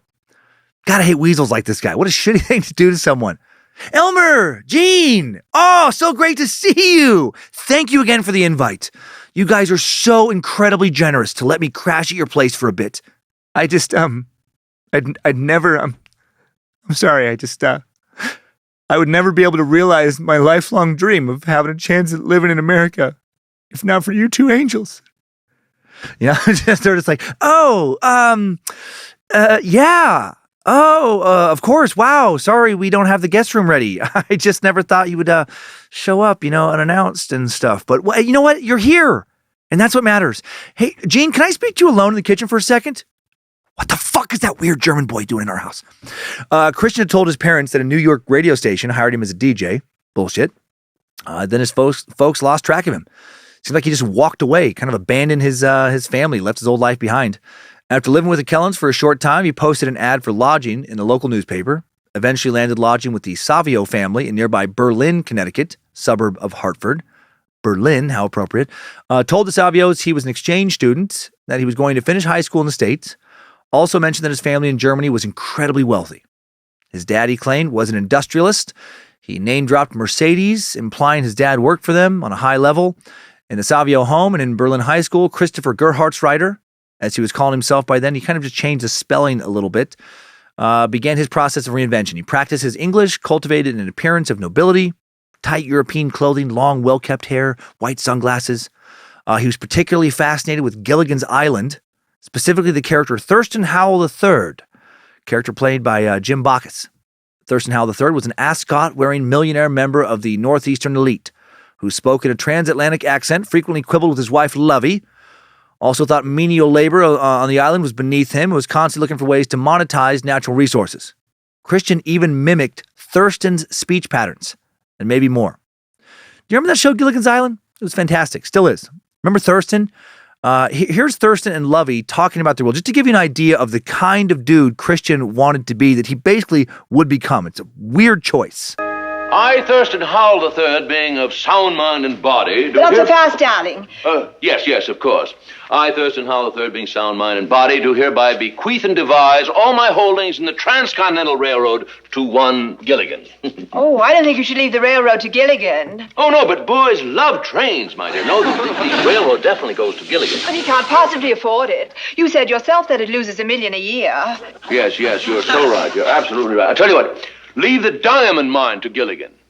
Oh, I thought of Ginger for the diamond mine. She has such a lovely throat. Yes, you're so right. Much more appropriate for Ginger. Now, I wonder, what are we going to leave the dear, dear, dear professor? How about that little island in the Pacific? You mean Australia? So weird for a 17-year-old to want to be one of these people, to want to be like that dude. The show originally aired from 1964 to 1967, only ran for 3 seasons. I wonder if Christian watched it growing up back in Siegsdorf. Christian will quickly wear out his welcome with the Savios, acting like Thurston. While he slept on their couch, not exactly luxurious living, he acted like he was living luxuriously. Each day when he awoke, he began to expect his breakfast to be prepared for him and his clothing laundered. Why did they put up with that? Maybe they thought they were going to get some piece of that fake daddy's Mercedes money or something. Maybe he alluded to that. But they got sick of it. The final straw came one winter afternoon when he refused to get up from the couch to unlock the door for Edward Savio's little sister. He was above it, dear. The Savios kicked the freeloader out, who was already in the process of reinventing himself. By the time he left the Savio house, now he was calling himself Chris Kenneth Gerhardt. Changed Carl to Kenneth, Americanized his last name, the transformation, going further. He'd hung around Berlin long enough to graduate high school. Now he leaves for the University of Wisconsin, the Milwaukee campus, where he'll study film and where he'll later tell the Savios in a phone call he planned to vote for Ronald Reagan in the 1980 presidential election. One of them said that was impossible because he wasn't an American citizen. Not a problem, he said. He would soon have a green card and become a legal resident. February 20th, 1981, about to turn 20-year-old Christian gets a quickie green card marriage to 22-year-old Amy Jersild Dunke. For some reason, she wouldn't file for divorce until 1992. To persuade Dunke to marry him, Gerhard writer falsely claims that if he had to go back to West Germany, he'll have to go into the military, be sent to fight in the Cold War on the Russian front line. The day after their marriage becomes valid, he just fucking ghosts this lady. Several weeks after the wedding, stops showing up for classes. Then he calls the oldest Savio brother, Edward, who's now living in L.A., trying to establish himself as a screenwriter. He will become one. He tells him he just arrived in L.A. himself and wants to say hello. And he's also going into the film business. So cool. Having now mastered English, the young man is calling himself Christopher Chichester, ready to start another new identity. Not in L.A., but in nearby San Marino. Good call. Too much competition for hustlers in L.A. L.A. full of con artists and hustlers. I used to joke around with friends that there were no waiters or baristas or anyone just working a straight regular job in Santa Monica or Beverly Hills, Hollywood, etc., under the age of about 70. Only actors, producers, and writers, also working other jobs until they became rich and famous, of course. Seemed like everyone was just taking acting classes or trying to sell a spec script or involved somehow in some entertainment venture. Some were serious. Most seemed to be just full of shit. Most of them didn't seem to be there for love of the craft. They just, wanted to be famous. And they would tell you all sorts of bullshit to get you to believe they were on their way to becoming a big star, darling.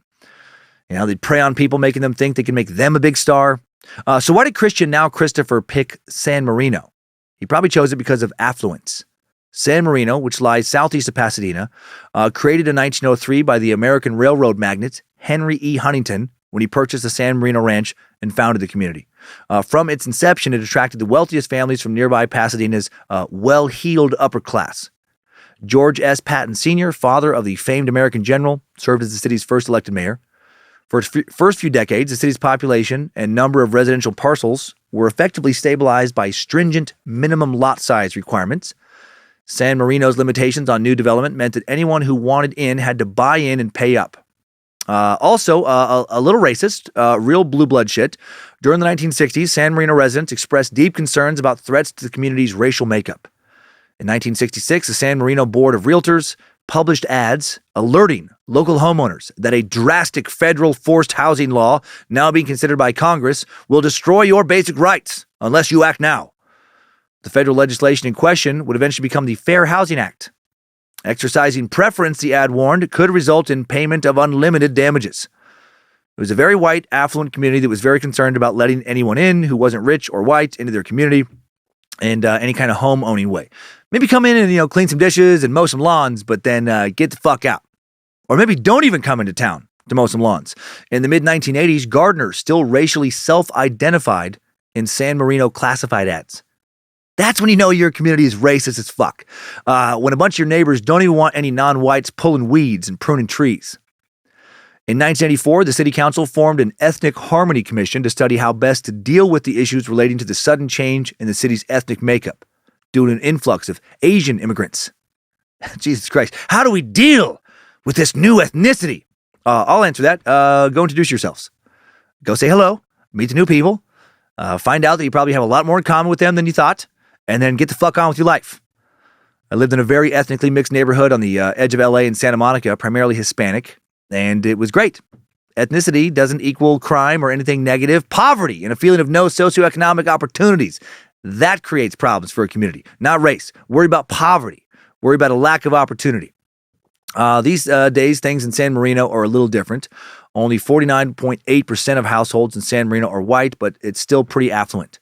When Christian moved to San Marino, it was a town of a lot of white people who were old money, worried about a changing of the guard. Christian showed up pretending to be exactly the kind of person they wanted to move in. White alleged royalty from England with German noble ties. In San Marino, Christian lived in what was known to some locals as Submarino, one of the city's informal divisions. Maybe still called that. Not certain. Then there was, maybe still is, Super Marino on the hill with houses, $5 million and up. San Marino was on the flats, good big houses, doctors and professionals. And then Submarino, where houses were a little cheaper for maybe engineers, school teachers, some comparatively lower income households. Christian was living rent-free in a guest dwelling when he moved to San Marino behind the main house of Ruth Dee Sohus, known to neighbors as a reclusive alcoholic. Some of her family will later become convinced that Christopher was stealing from her, manipulating someone who was almost always drunk, and when sober, it doesn't sound like she was real with it. Right away, Christopher became a regular at local businesses and any social club that would have him. Social clubs were where free lunches were served to members. At the prominent churches, he became familiar, where he crashed weddings with bountiful buffets. At libraries, he became familiar. He'd loiter for hours reading. Soon, with his Ivy League clothes, impeccable manners, and aristocratic accent, he was squiring various local elderly widows around, enjoying their big houses and lavish lifestyles. If I had to guess, he was scamming the fuck out of them. We'll have more details from his life as Clark Rockefeller, not as much with previous incarnations. Christopher flashed an oversized business card around San Marino, embossed with what he claimed was the Chichester family crest, a heron with its wings spread, an eel in its beak, and the family motto, firm in foi, firm in faith. The card read Christopher Chichester, Christopher Chichester, the 13th BT, 13th Baronet, San Marino, California. But this 13th Baronet is living in a local alcoholic recluse's guest house? Huh. Christopher told people he was royalty in England, specifically a descendant of Lord Mountbatten, the British naval officer and last British Viceroy of India. We've actually met Lord Mountbatten here in the Suck, known to friends as Dickie. Met him in the Lady Diana episode, if his name sounds familiar. Christopher also said he was a descendant of Sir Francis Chichester, a British businessman and pioneering aviator, someone knighted by Queen Elizabeth for becoming the first person to sail single-handed around the world and the fastest circumnavigator 9 months and 1 day overall in 1967, love. One day he showed a San Marino resident a newspaper from a neighboring community where the headline was all about Sir Francis Chichester, complete with a picture of him and the famous sailing ship of his, the Gypsy Moth. And the story mentioned that his relation, a young Christopher Chichester, incredibly was living in San Marino. That resident will later wonder how he fucking doctored that somehow. He forged that newspaper. Because the star of the Suck is not related to that dude. Star of this Suck. Christian definitely put a lot of effort into his Royal Christopher Chichester act. He put a lot of work into crafting the character of a British gentleman. Every time he would meet a new woman, he would kiss her on the hand. He's Thurston Howell the Third, love. You look simply radiant, darling. That dress looks simply divine on you. I must have died. I simply must have. For I'm in the presence of one of God's most beautiful angels. And with men, thanks to all his library study time, this dude did work hard at conning. He could seemingly intelligently talk about anything. Business, society, politics, especially royalty. Soon he'd become a Rotarian, a member of the Rotary Club, and was a member of the City Club as well. The City Club in San Marino has been around since 1926. It's where a lot of deals have been made. More wealthy movers and shakers in the area have made and maintained a lot of important friendships and business relations in this club. Christopher showed his face around here a lot, quickly became the darling of the city fathers and their wives and daughters, including a woman named Carol Campbell, who accepted a lunch date with him. Said she was surprised to find the esteemed nephew of Lord Mountbatten, driving a nerdy tan Datsun, the interior of which was completely plastered with yellow Post-it notes to himself, like as in written to himself, to Christopher. The date turned out to be a round of errands with Christian talking about himself the entire time. Carol thought he was a creep and a liar. Good for Carol. Unfortunately, many, if not most, of the other people in the area thought he was legit. Within a few years, he even had his own local TV show, Inside San Marino. It was public access on Channel 3, and the crew, quote-unquote, only consisted of a part-time teenage cameraman and the producer, Christopher Chichester. But still, it helped him raise his profile in the area. A woman named Peggy Abright, the show's interviewer, marveled over how he got so many guests to appear on a show almost no one watched. He got the who's who of San Marino's upper crust to sit down for interviews, making them feel like local celebrities playing to those egos. Radiant, darling. You're beaming. You're a star, love. 9 miles down the freeway from San Marino is the University of Southern California, with its celebrated film school. And here, Christopher Chichester also became a familiar presence. Quickly, it seemed that he knew everyone and everything going on at USC. Although no records list Chichester as ever being a student of the film school, he always seemed to have a screenplay from its library under his arm. Dana Farrar, a film and journalism student at the time, would say, he acted like he was a teacher's aide at Arthur Knight's class, which was a prestigious introduction to film course, in which guest speakers included Alfred Hitchcock, Orson Welles, Clint Eastwood, I've heard of him, where all the big stars would come and debut their films for the students. He told others he was working towards an MFA in film. He wasn't. Still, he invited some friends to be his guests at a USC party attended by director Steven Spielberg, George Lucas, Robert Zemeckis, and a number of Hollywood stars to celebrate the opening of the Marcia Lucas Post-Production Building, a state-of-the-art multimedia facility. Apologies if it's Marcia. I believe it's Marcia or Marcia. I'm getting you passes, Chichester said, and sure enough, he fucking did. Slippery fucker. At the party, he seemed to know everybody. Right, Spielberg, everybody posing with them for photos, laughing, drinking, looking for all the world like an affluent young man with tight designer pants and a V-neck sweater. Things were going fucking great for the young German swindler out west. So why didn't he stay out there? Well, his West Coast plans began to unravel when some unexpected snafu led him to killing a couple people. He would only later be convicted for killing one of them, but I definitely think he killed both of them. Suddenly at Dee Dee's house, there was another guest besides Christian, her adopted son, John. Geeky guy in his 20s who had a low-level job in the computer department of a jet propulsion laboratory in nearby Pasadena. I'm not calling him geeky, by the way. That's sources. He arrived with his wife, Linda, a vivacious redhead, as she's described, an aspiring artist who worked as a clerk at the Dangerous Visions science fiction bookstore. And the couple had 4 cats. And something John realized that Christopher was conning his mom. And Christopher then realized John was about to take away his meal ticket, expose him to the community he'd worked so hard to ingratiate himself towards as a fraud. Now Christopher had to get rid of this new and unexpected problem. In early 1985, John and Linda told friends they had landed an important job with the U.S. government's satellite program. Couldn't share any more details. A lot of top secret shit. They were sworn to secrecy. Linda let it slip to a friend that they both had to report immediately for duty in New York, but they would return to San Marino in 2 weeks to pack up their shit. Clearly, our con man was behind this lie. Shortly after John and Linda started sharing this story, Christian, and this won't look good at all later, borrows a chainsaw from a neighbor. Also, at that same time, friends noticed that Christian's backyard's all dug up. He said he was having some plumbing problems. And multiple neighbors later remembered seeing strange colored smoke coming from his chimney around this time, time of the disappearances, murders. More incriminating, he asked friends about places that could dispose of drums filled with mysterious chemicals. Maybe worst of all, he tried to sell a blood-stained rug to a friend. 8 weeks later, since not a word had been heard from them, Linda's sister called Dee Dee Sohus for an explanation. She didn't have one. Dee Dee also sounded fucking hammered when she spoke to Linda's sister, babbling something about a secret mission she couldn't talk about. Linda's sister naturally called the police, who now spoke to Dee Dee. When officers showed up at Dee Dee's house, she was again fucking wasted. And again, she babbled about some kind of secret mission she just couldn't talk about. Dee Dee did tell officers that she knew that John and Linda were okay, though. She had heard from a secret source. Everyone would later think this source was Christopher. This mystery source was giving her updates on her son and daughter-in-law, who, except for 2 postcards purportedly from Linda, postmarked in Paris, France, were never heard from again. Linda, or someone pretending to be Linda, only wrote about 2 short sentences in each, and tonally both seemed very off to her family. Her sister didn't think she sent them. Someone pretending to be her did. Also, some unnamed woman claiming to be Linda's friend picked up her cats from a kennel months after she vanished. The kennel owner didn't get her name. If he didn't give the cats to her, they were going to be put down anyway. Weird. Did Christian send that woman? Did he feel bad about the cats? And then the trail on John and Linda goes cold for a long time. But then 5 months after their disappearance, Didi Sohus now files a missing persons report on her son and daughter-in-law, saying her source has also disappeared.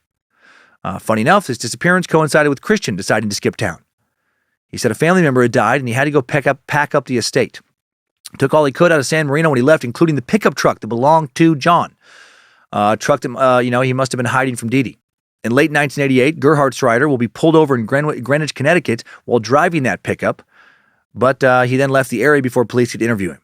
And at that point, police had no proof that Jonathan and Linda Sohus were dead or that they hadn't left California voluntarily.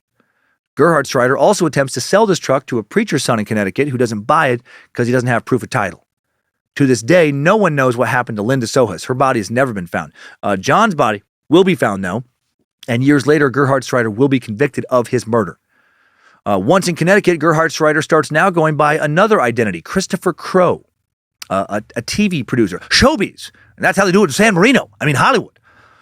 Christopher Crowe claims to be a TV producer from L.A. who worked on the 1980s revival of Alfred Hitchcock Presents.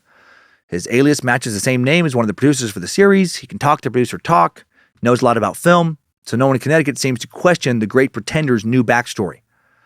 New life number 3, right? He showed up in America as 17-year-old Christian Gerhard Schreider, then goes to college for a while in Milwaukee as Chris Gerhardt, then uses some poor woman to get permanent resident status, becomes Christopher Chichester. Now he's Christopher Crowe. Soon he'll ditch all the Christopher-based aliases and lead his most successful fake life.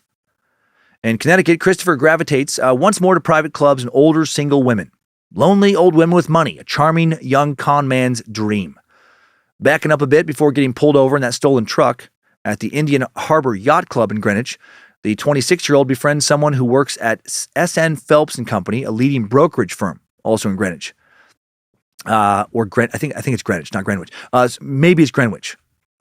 Soon, Christopher Crowe gets an interview with the well-known venture capitalist Stan Phelps, a graduate of Yale University and Harvard Business School, who had trained junk bond king Michael Milken, among others. Milken worth somewhere around $4 billion today. Stan Phelps, not a dummy, but Christopher fooled him. Phelps hires Crowe as a computer whiz. According to those in the firm, Christopher looked like $1 million. Maybe wasn't as good at computers, but looked the part. Had custom-made shirts with his monogram, CCC on the pocket, wore a classic Burberry raincoat. No hair in his head, looked out of place. Although he was hired to work in computers, Crowe frequently found himself in the trading room talking to about his Hitchcock series he pretended to have worked on, bragging about some other made-up bullshit he never did. He'd speak often about his mother and sister in Paris, show photographs of his mansion in France, same place the couple who disappeared wrote postcards from, probably not a coincidence. Paris clearly on his mind at this time. I'm sure he spent a lot of hours at the library studying up for a new backstory. His new job ends with weeks of it beginning when he's abruptly fired after the completion of his background check. The social security number he wrote on his application belonged to former Suck subject David fucking Berkowitz, son of Sam, the serial killer who haunted New York in the 70s. What the fuck? Why would he pick that guy's number? I don't think it's a coincidence he picked that number shortly after almost certainly killing 2 people. Wonder if he thought about killing again. Or maybe he did kill again. If he was smart and sneaky enough to pull off leading multiple fake lives for 2 decades, probably smart enough to have hidden a few extra bodies somewhere. Gerhard Schreider doesn't ditch the new alias despite this firing. He hops right back on the Christopher Crowe horse. Despite having neither a college degree nor any semblance of experience in the financial world, Crowe is next hired to head a department in the U.S. offices of Nikko Securities Limited on Wall Street, with an estimated beginning annual base salary of $150,000. The department with offices in the World Financial Center would consist of 5 bond salesmen as well as a team of up to 15 traders and analysts. A July 13th, 1987 press release read, Christopher Crowe, who formerly ran the Battenberg Crowe von Wetten Foundation, will lead the endeavor as vice president. Well, he was never director of the Battenberg Crowe von Wetten Foundation because there was no such foundation. God damn, this guy was good at bullshit. He never worked in finance. No degree in finance. Unreal. I'm not sure I could lie my way into a job stocking shelves at Target. This guy bullshits his way into $150,000 base salary in finance, and that's in 1987. Where $150,000 was the equivalent of about $400,000 today. The appointment made headlines in The Bond Buyer, a bond industry periodical, which reported that Crowe's department was participating in a $250 million Chevron Capital USA deal that came to market yesterday. as well as a $150 million Colgate Palm Olive Corporation offering. Crowe said the department will work most heavily in the long-term industrial sector. Customers like industrials, he said, adding that they've been oversaturated with banks and finance. Probably something he overheard during his brief tenure at S.N. Phelps and Company. He doesn't know shit about bonds or the long-term industrial sector. His staff is unimpressed. It's obvious to them he has no experience. He was hired as the sales manager of corporate bonds, even though he had never sold a single corporate bond. But he did look the part. He was now living in another guest house on a Greenwich estate, claiming that he was renovating the main house. He wasn't. He just conned someone else into, getting to live in their guest house. Sources don't say. I'm guessing he found another lonely, older woman charmed by this handsome young man, maybe hoping for some of that young dick to rejuvenate herself with. He still claimed to be related to Lord Mountbatten. He'd invested a lot of time into selling that ruse, and Lord Mountbatten was part of the Battenberg family from Germany, old European royalty. He also said he had a collection of Rolls Royces and Italian sports cars, and everything he owned was monogrammed CCC. But all those claims don't help you in the bond world if you don't know fucking anything about bonds. And soon he was released. I'm still impressed he just got the job. Must have found a better social security number to use for that background check. After getting let go from this job, he gets another job in finance. A job in the Manhattan offices of the prestigious securities firm Kidder, Peabody & Co. For fuck's sake. But then in late 1988, he gets pulled over in John and Linda's stolen truck. Why is he still driving that? In the course of their investigation, police discover that Christopher Chichester and Christopher Crowe are one and the same. Possibly tipped off, even though he wasn't going to be arrested, not yet, Crowe quits his new finance job shortly after having started it on the pretext that his parents were missing in Afghanistan and he simply must rush off to save them. I don't know what accent that was. He wouldn't reappear for years, and then he'll never be seen again as Christopher Crowe. That alias is now dead. In late 1992, Christian Gerhardsreiter reappears in New York City as Clark motherfucking Rockefeller. James Frederick Mills Clark motherfucking Rockefeller. What did he do between 1988 and 1992? No idea. Probably nothing good. Maybe killed a few widows. Maybe started taking their shit. Something. He now moves into an apartment at 400 East 57th Street, and as quickly as possible starts acquiring fancy new status symbols like a Gordon setter named Yates. Gets himself a upper society dog, and some impressive pieces of modern art. How did he get them? Conned someone into getting them, I'm guessing, stole them, fucking killed somebody and took them. He started meeting people at St. Thomas Church on Fifth Avenue, the epicenter of Manhattan Episcopalianism. Told him he was from the Percy Rockefeller branch of the family, not a direct descendant of John D., but plenty rich. Percy was a nephew of John D., son of William Avery Rockefeller Jr., listed as a co-founder of Standard Oil. So smart. Give people even less reason to question him. Going to be a little less likely for someone to dig into Billy Rockefeller's branch than John D.'s. Here in New York, he really begins to take on an old money eccentric persona. Acts paranoid, walks around with a radio device that he claims is connected to a security office, which he has to regularly report his whereabouts. Says he never goes to restaurants because he can't trust the kitchen. Maybe he's paranoid because people are looking for him because he fucked him over or killed a relative. There's so much more to his story that we'll probably never know. He eats mainly cucumber and watercress tea sandwiches, only on Pepperidge Farm bread, with the crust removed, of course, darling, and Pepperidge Farm cookies, preferably of the Nantucket variety. Says his favorite food is haggis. Is anyone's favorite food really haggis? A savory pudding made up of sheep heart, liver, and lungs, and not enough spices to make you forget you're eating a bunch of fucking sheep heart, liver, and lungs. And his drink of choice is Harvey's Bristol Cream Sherry. Most people buy in. Why question if he's a Rockefeller or not? Of course, he's eccentric and weird after a lifetime of privilege and riches, raised by generations before him who grew up with privilege and riches. When asked what he does for work, he tells people he is solving third world debt, particularly in the Pacific Rim, and that his parents had died when he was just 16, just before he went to Harvard. Yes, he went to Harvard now, sometimes. In other stories, he said he was a Yale man, said he entered Yale University at the age of 14, despite being mute for most of his childhood. Still working the kinks out of this persona. Regarding the whole muteness thing, he said that an accident in his childhood had caused him to be mute, which he was for 8 years until he saw a dog and then suddenly yelped, "Woofness," and began to speak again. Oh, woofness. How adorable and precious and fucking stupid. One day he asked an art collector if she would help him appraise his collection. She asked for the names of the artists he had pieces by, is shocked when he rattles off a who's who of modern art: Jackson Pollock, Mondrian, Rothko, Twombly. The art dealer estimates that his collection's worth several $1 million. But it's hard to say. It's strewn about the room. Most of the pieces sitting on the floor. Were these real? I don't know. What's going on here? Was he borrowing them? Were these forgeries? Who knows? He said he had inherited these pieces of art from his great-aunt Blanchette, the Museum of Modern Art benefactor and widow of John D. Rockefeller III. All seemed to make sense. Blanchette Rockefeller had died in 1992, so there could have been an estate settled. But when the art dealer suggests a piece for Clark to add to his collection, he says no because he doesn't buy pictures with green in them. That didn't seem like the opinion of a serious collector, but maybe he was just eccentric. Also never bought anything of value from this art dealer. Was it because he didn't have the money? Was it because the pieces he had weren't really his? He'll later buy some paintings using the money of the biggest victim of Clark Rockefeller, maybe next to his future daughter, the woman who would become his wife. At the St. Thomas Church, Clark met Julia Boss, the smart, stylish, attractive woman who was the twin sister of an even smarter woman named Sandra, who was attending Harvard Business School. Julia and Sandra had grown up in Seattle in a nice 2-story Cape Cod house, paid for by their father, who was a Cape Cod style house, paid for by their father, who was a Boeing engineer. And these twin sisters were competitive.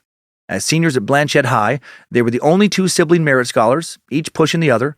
As small kids, they'd always found ways to turn whatever imaginary game they were playing into a competition so someone could win. They competed to sell the most Girl Scout cookies as kids. As adults, the competition moved to possessions. Who bought the best and most expensive Hermes scarf or Christian Louboutin shoes? Who had the best degree, the best job? After graduating from Yale, Julie worked as an assistant to the publisher at Algonquin Books and was engaged to be married to a fellow Yalie from an upper-middle-class family in Coral Gables, Florida. Sandra, meanwhile, worked in an elite private equity firm, then in a debt market with Merrill Lynch. People remembered her as sharp but shy, eager for success but a little socially awkward. Julia, her sister, winning in the romance department now, but then Clark shows up. Clark hears of Sandra through Julia, gets her to set them up on a date. Now, not just any date. He wants to throw Sandra a party. Clark Rockefeller throws this party for Sandra in 1993. Not just any party, a Clue-themed party based on the board game. At this party, the players are guests at a mansion trying to figure out who killed Mr. Body, their millionaire host. Rockefeller instructed each guest to come costumed as a character from the game, and to tell the doorman they're there to see Mr. Body.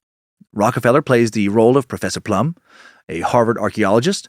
Sandra comes as Miss Scarlet, femme fatale Hollywood actress, and the two are immediately attracted to one another. He was, she told friends, the brightest man she'd ever met. He knew the works of the obscure 20th century novelists she loved, spoke several languages fluently, including Klingon, the language of the Star Trek warrior race. Yes, Trekkie nerds, sometimes speaking Klingon can actually help you get laid. Not often, I imagine, but sometimes. Clark was charming, witty, and worldly. He told Sandra that he'd been raised very rich, but then sadly, his dad's money had been wiped out by a terrible and unfair lawsuit. Sandra told him she didn't care that he didn't have money anymore. She would make plenty for the both of them. She actually liked the fact that he seemed unmaterialistic, and she loved that he worked so hard to alleviate third world poverty, a big plus. I mean, he didn't do that, but she loved that he told her that he did that. And their relationship went along swimmingly. The following year, Clark asked Sandra to marry him at the Episcopal Church in Islesboro, Maine, in the summer of 1994. Islesboro, a very hoity-toity little island community full of more second homes than primary homes. Very Thurston Powell III, darling. Simply splendid, magnificent even. You simply must go there. Your life cannot be complete without it, love. Sandra says yes. They announce their engagement with a Stilton and Sherry party at Clark's apartment. Stilton, a very expensive English blue cheese, $400 or more per pound. Nothing but the best blue cheese for Clark the Blue Blood, darling.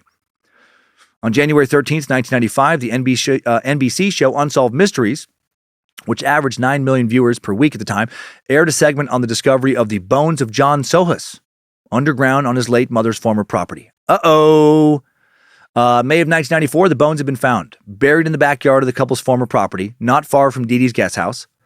Sohus's family members said the bones matched John's general description, but since Sohus had been adopted, there was no way to compare his DNA against that of biological family members and arrive at a conclusive identity. Forensic evidence showed that the victim had been struck in the head twice with a rounded, blunt object and then stabbed 6 times, and then the body had been cut into 3 parts.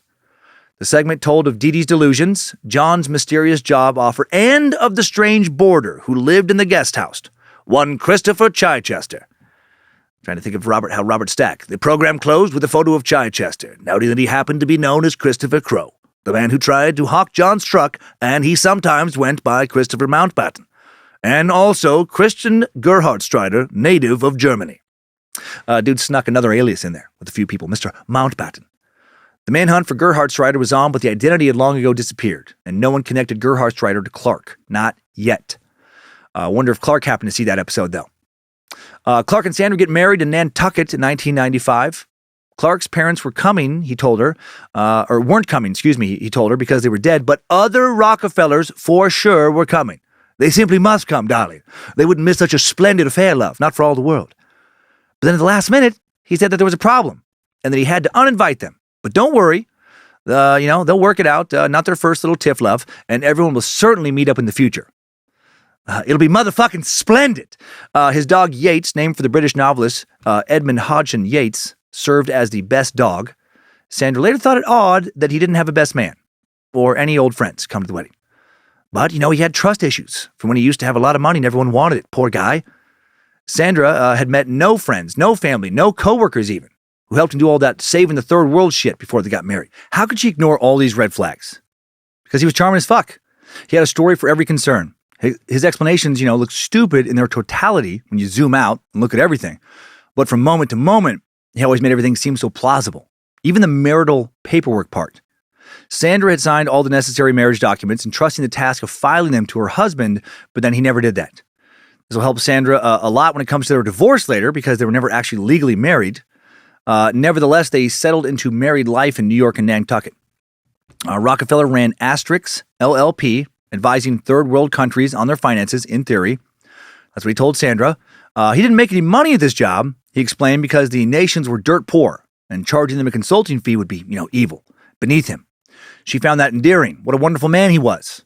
After graduating from Harvard Business School, Sandra accepted a position at McKinsey & Company, an ultra-discreet global consulting firm which advises the world's leading businesses, governments, and institutions, and whose staff has included former CIA operatives. Everything seemed to be good in the marriage. Sandra was busy moving up the McKinsey ladder, leading the company's work for New York's Senator Charles Schumer, Mayor Michael Bloomberg regarding the global competitiveness of New York and U.S. finance services. She'll become partner in 2000 and senior partner in 2004. And meanwhile, Clark is, saving the world. Though Sandra later denied using her husband's name for any kind of leverage, friends did remember later how proud she was to be married to a Rockefeller. She acted like she didn't care, but they could sense that it was really important to her. Right? She was winning. Her sister hadn't married into American blue blood. She had. The couple's apartment at 55th Street and 6th Avenue became a showcase for her expensive art, paid for with Sandra's money. She's making a solid six figures. We celebrated our first art purchase, a large painting by Rothko, on a cold, wet New York City afternoon, Sandra wrote for an art news article. The Rockefellers kept collecting works by Robert Motherwell, Clifford Still, Piet Mondrian, and of course more Mark Rothkos. Rothko was a Latvian-born but primarily raised in America abstract painter who died in 1970 at the age of 66. Mostly known for color field works, big rectangular blocks of rich colors. He painted the kind of shit that, frankly, a lot of people like myself, admittedly not that educated in the arts, will make fun of when making fun of, quote, modern art. I mean, I can appreciate the brilliance of a Da Vinci, right? Because his paintings still seem so alive all these years later, so many details captured so beautifully. I see that and I think, that takes talent. I sure as fuck couldn't paint that. But I see a Rothko, and honestly, right or wrong, I think, yeah, I can do that. I can fucking nail that. I can paint big rectangles on a canvas. Give me about an hour. No art class needed. And I know there's more to it than that.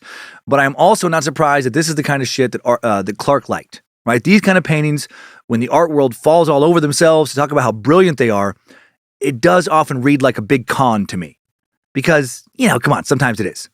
All art is subjective, but some is way more subjective than other art. Holy shit, you fucking did it. This painting has no perspective, no carefully observed details, not even the creation of hidden shapes and meanings. It's just big monochromatic rectangles. How impressive. You're the talk of the town. You just bullshitted your way in, just like Clark. And sorry if you're a big Rothko fan. For me, the similarity is striking. Right? He probably saw some of himself in works like these, and it was just easy for him to bullshit about stuff like this. Clark and Sandra would go out to dinner often at the finest, most exclusive restaurants, always beginning with cocktails at one of Rockefeller's clubs, usually the Lotos. The Tony Literary Club, housed in a Vanderbilt mansion, whose membership directory listed Clark's name just below that of billionaire philanthropist Lawrence Rockefeller. He pulled that off. How did that happen? Well, he spent a lot of time at the right places, and he volunteered to help with whatever. He had a lot of flexibility thanks to not having a real job, right? Just a pretend job. And now he has Sandra's money for membership fees. She's making a few $100,000 a year, and it's getting, increasing year to year. The two will have dinner at clubs like the Metropolitan on East 60th Street, founded by J.P. Morgan, where the staff always greeted their host with a chorus of, "Good evening, Mr. Rockefeller." One time, dining with friends, the friend looked out the window and said, "Oh, Clark, you can see the Rockefeller Center from here." And Clark literally reached into his pocket, pulled out a key and said, "Yes, I have a key right here." It's too much, dude. Too much. You don't just get a key to the Rockefeller Center for being a Rockefeller. That was fucking weird. Of course, darling. We simply must sneak in for drinks one night. It'll be splendid. We'll go to the secret bar on the rooftop only for Rockefellers and their friends. I have a key for that as well. And, of course, they know me, darling. Everyone who's anyone knows a Rockefeller. The friend smelled bullshit, thinking that there was no fucking way there's just one key to the Rockefeller Center, because that's crazy. Another time, Clark told a friend who was fretting over unpaid federal taxes that he could hook him up with a private line belonging to George, as in the president. He told all kinds of stories. He had investments suddenly in Mexican aerospace technology. He suggested to friends that he had some interest in buying outright a national magazine, maybe The Atlantic. As her position with Mackenzie grew, Sandra was away from her husband more and more, which left him with plenty of time to network and just, continue to be this real-life Thurston Howell III weirdo. He would often walk his dog Yates in Central Park, where he would later say that his dog was very much in love with Amelia, Henry Kissinger's dog. "Yes, love, Yates is adorable. Even Ophelia, Henry Kissinger's dog, thinks so. The two had quite the splendid summer romance, talk of the town." This guy's such a fucking tool. One day he crossed paths with Broadway producer Jeffrey Richards. They get to talking. Richards tells him he's produced a new play by David Ives, who had written All in the Timing. And Rockefeller exclaimed, "I've seen that play 6 times. He hadn't. He then hinted that he might like to become a backer on Ives' next play. He won't. But Richards arranges to meet with his new potential investor and Ives, after which Clark Rockefeller offers the playwright a ride on his private jet. But the jet will not materialize because he doesn't fucking have a jet. He also says he's going to invest in this new play, which he won't because he doesn't have the money to back it. He just fucking wanted to feel important. He loved it. He loved to have these two guys kiss his ass at some private club in front of other members so he could look important, so others would think he was important. What a fucking weird way to live. Imagine knowing that you have no private jet, no ability to access a private jet. You can't fund some theatrical production in Manhattan. And you're not a fucking Rockefeller. But you take a noted playwright and a Broadway producer out to lunch to hear a sales pitch for a project you're not actually interested in. How sick to get all these guys, to get these guys all excited. Just, yes, of course, loves. We'll have to go big with the budget. Really get some star power for the leads. No expenses spared with the set design, darlings. We simply must pour piles of moolah into ads. It will be the most grandest, glorious production ever. It must be. And these guys leave lunch thinking, oh, wow, this could be big. This could really be huge for us. But then, Clark leaves lunch without any intention of even necessarily returning their phone calls. He got what he wanted. Got to feel important at their expense. But who cares? They're not him, so fuck them. Clark told others that he regularly invited friends to run their dogs at Pocanticow Hills. I don't know, some storied 3,400-acre Rockefeller estate near Tarrytown, New York. One friend connected Rockefeller to the artist William Quigley, whose work had been collected by politicians, entertainers, and entrepreneurs. This dude is good. Some of his shit is incredible. Shows a lot of technical skill to me, but also some of his works are just a bunch of slashes of color on canvas. And I bet Clark liked that stuff. Within a month, Quigley was summoned to Rockefeller's apartment, where he was staggered by Clark's collection of modern art. Clark promptly promised to buy some of Quigley's paintings, told him he wanted to introduce him to a great friend of his, Larry Gagosian, one of the world's foremost art dealers.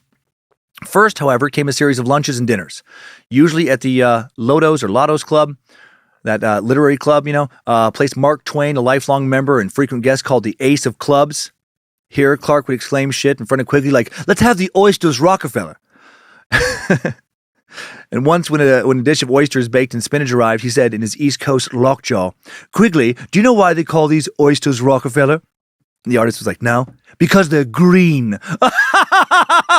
Such wit. Fucking, this guy is so fucking punchable. Quigley later remembered Clark's backstory changing from meeting to meeting. At one point, he said his profession was advising foreign governments on how much money to print. He's an expert in international economies now. At the end of many of a meal of beef ribs and succotash at one of the many clubs he frequented, Rockefeller would exclaim, "Isn't this grand?" And if it was an extra grand evening, he would add, I swear to God, this is the exact quote, "It's a peach Melba night." I want to pick this guy up and throw him off the fucking roof of one of these buildings. God damn it. Simply grand, darling. We're having a peach Melba night. Finally, Rockefeller called the Gagosian Gallery and said he wanted to buy it quickly. "Tomorrow, Sandy and I will go to Gagosian in New York and look at your portfolio," Rockefeller wrote an email to Quigley on October 11th, 1998. "We will take along a very important person from the Whitney Museum, and we will place an order for 12 paintings. This operation should impress Gagosian quite a bit." Rockefeller repeatedly assured Quigley that price didn't matter when he purchased art, saying he gave a blank check, never told his banker to tell him how much he'd paid. What a cool guy. However, neither Rockefeller nor the Whitney Museum ever bought a Quigley painting from Gagosian. Rockefeller did acquire 3 Quigley works in his life, bought one from the artist at a discount, got one as a gift for free, and picked up a third at an estate sale for a nominal sum. So he probably swindled that person. Everything seemed to be going so well for this motherfucker. He's living his dream life. Sandra's money and his bullshit has him hobnobbing in the social circles he's long dreamt of. But then in early 2000, tired, I imagine, of a lot of this dumb fuck stories not checking out, Sandra leaves him. She had to have had concerns. When they did taxes, Clark filed her as a single person.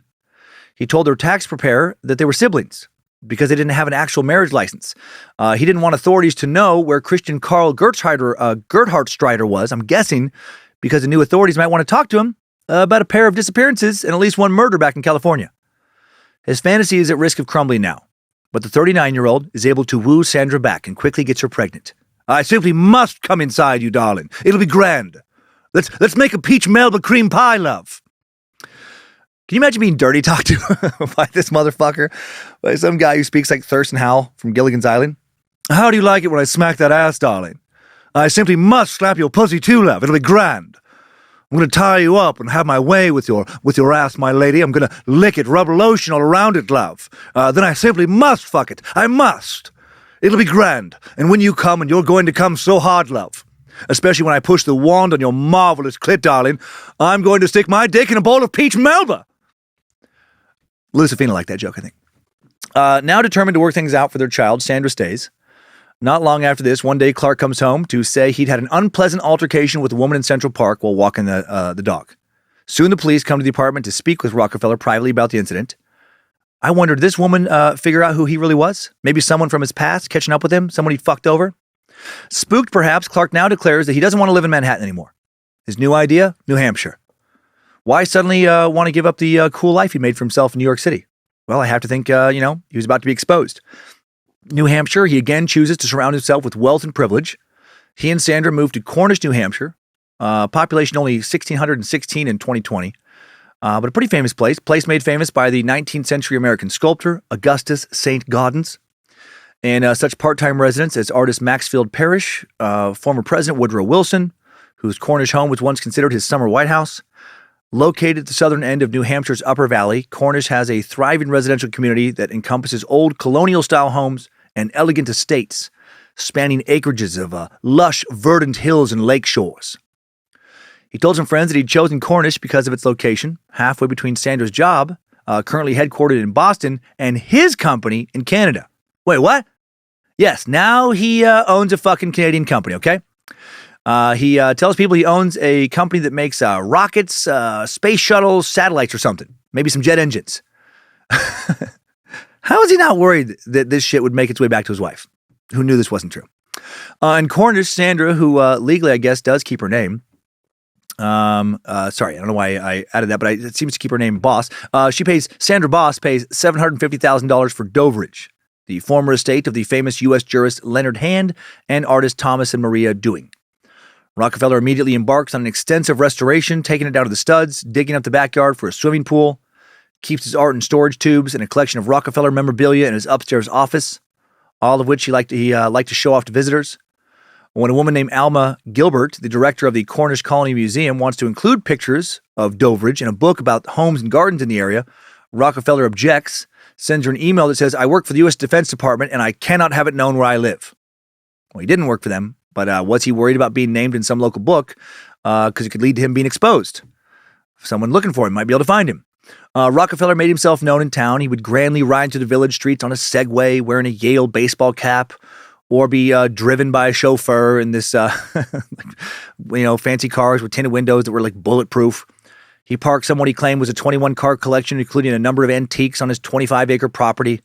He has an old police car he'd bought at auction, on whose sides he stenciled Doveridge Security, and then parked at the entrance to their estate. He chauffeured around town again, like I said, armored Cadillac. His name, he name drops guests he entertained, supposedly, including like German Chancellor Helmut Kohl, astrophysicist Stephen Hawking. These people didn't fucking go there. Then on May 24, 2001, Clark gets something real in his life. Sandra gives birth.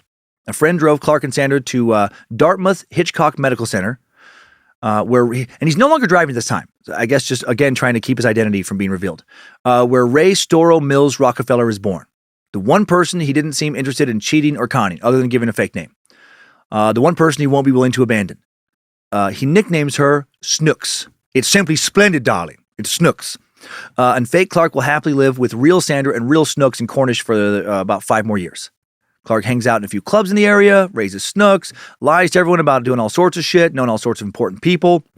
But then the Cornish charade ends in 2006 when Snooks turns 5 and is ready to enter kindergarten. Clark wants to homeschool her, but Sandra insists that Snooks needs to be around other children. Rockefeller starts telling friends he can get her into Spence, the private girls' school in New York, with one phone call. Doesn't get her into Spence, but does get her accepted at the prestigious Southfield School for Girls in Boston, which shares a campus with Dexter, the boys' school where John F. Kennedy went to school at one point. And Boston's where they move. In the fall of 2006, Sandra pays a reported $2.7 million for a townhouse in Boston on Pinckney Street, near where then Senator John Kerry had a house. In Boston, Rockefeller continues to be a stay-at-home dad to other parents at his daughter's school, though. He says he's able to become the stay-at-home dad because he sold his Canadian jet propulsion company to Boeing for $1 billion. Yeah, I mean, that makes sense. You get to chill out and just be with the kid after you sell a company for $1 billion. I mean, you deserve it. You'll start a new company a few years later, sell that for another $1 billion in a decade or so, whatevs. Clark also talked a lot about how he's going to donate a planetarium to the school, which of course never happens. Every morning, he'll walk Snooks to the bus stop, stop right outside of the bar that was where the famous sitcom Cheers was supposedly set. So they used exterior shots of this location for that show.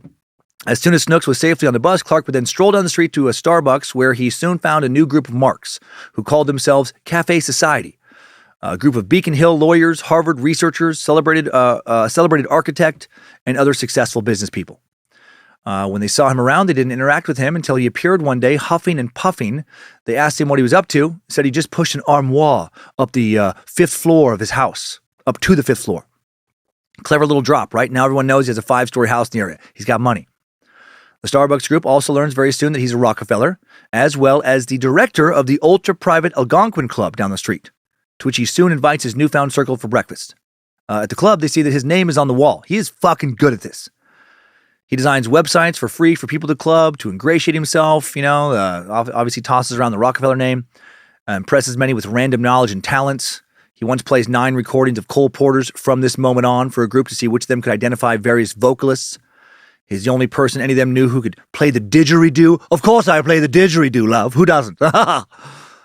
He spent some of his free time at the Boston Athenaeum, one of the oldest and most exclusive private libraries in America, to which he gained membership to the intervention of his neighbor, John Sears, Harvard Law graduate, former Suffolk County Sheriff. On Saturday mornings, even when he'd been out late the night before, he would make it his practice to read to children at the Athenaeum. And he was an excellent reader who could perform a number of accents. He could recite pieces from memory, including long poems.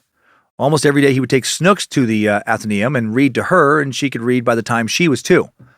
When a neighbor suggested that Clark bring Snooks over for a playdate once, she said, "Oh no, I don't do playdates. Playdates are for children." The first time she met one of the neighbors, she said, "What's your name?" And he said, "My name's Elwood Headley." And she said, let me see. ELWOOD HEADLEY. Fucking nailed it. She was 5 years old. I do feel terrible for little Snooks in this story. Clark doted on her. He sounds like he was a great dad to her, but his fatherhood was built on a stack of lies. The next year, there was a picture of Snooks on the cover of the Beacon Hill Times, a photograph of her with the diagram she'd made. She'd drawn the entire periodic table of elements on the corner of Charles and Beacon Streets, right on the sidewalk as well. Father and daughter would stroll through Beacon Hill, dine together, read books for hours on end. It seemed like the father and daughter were equally obsessed with one another.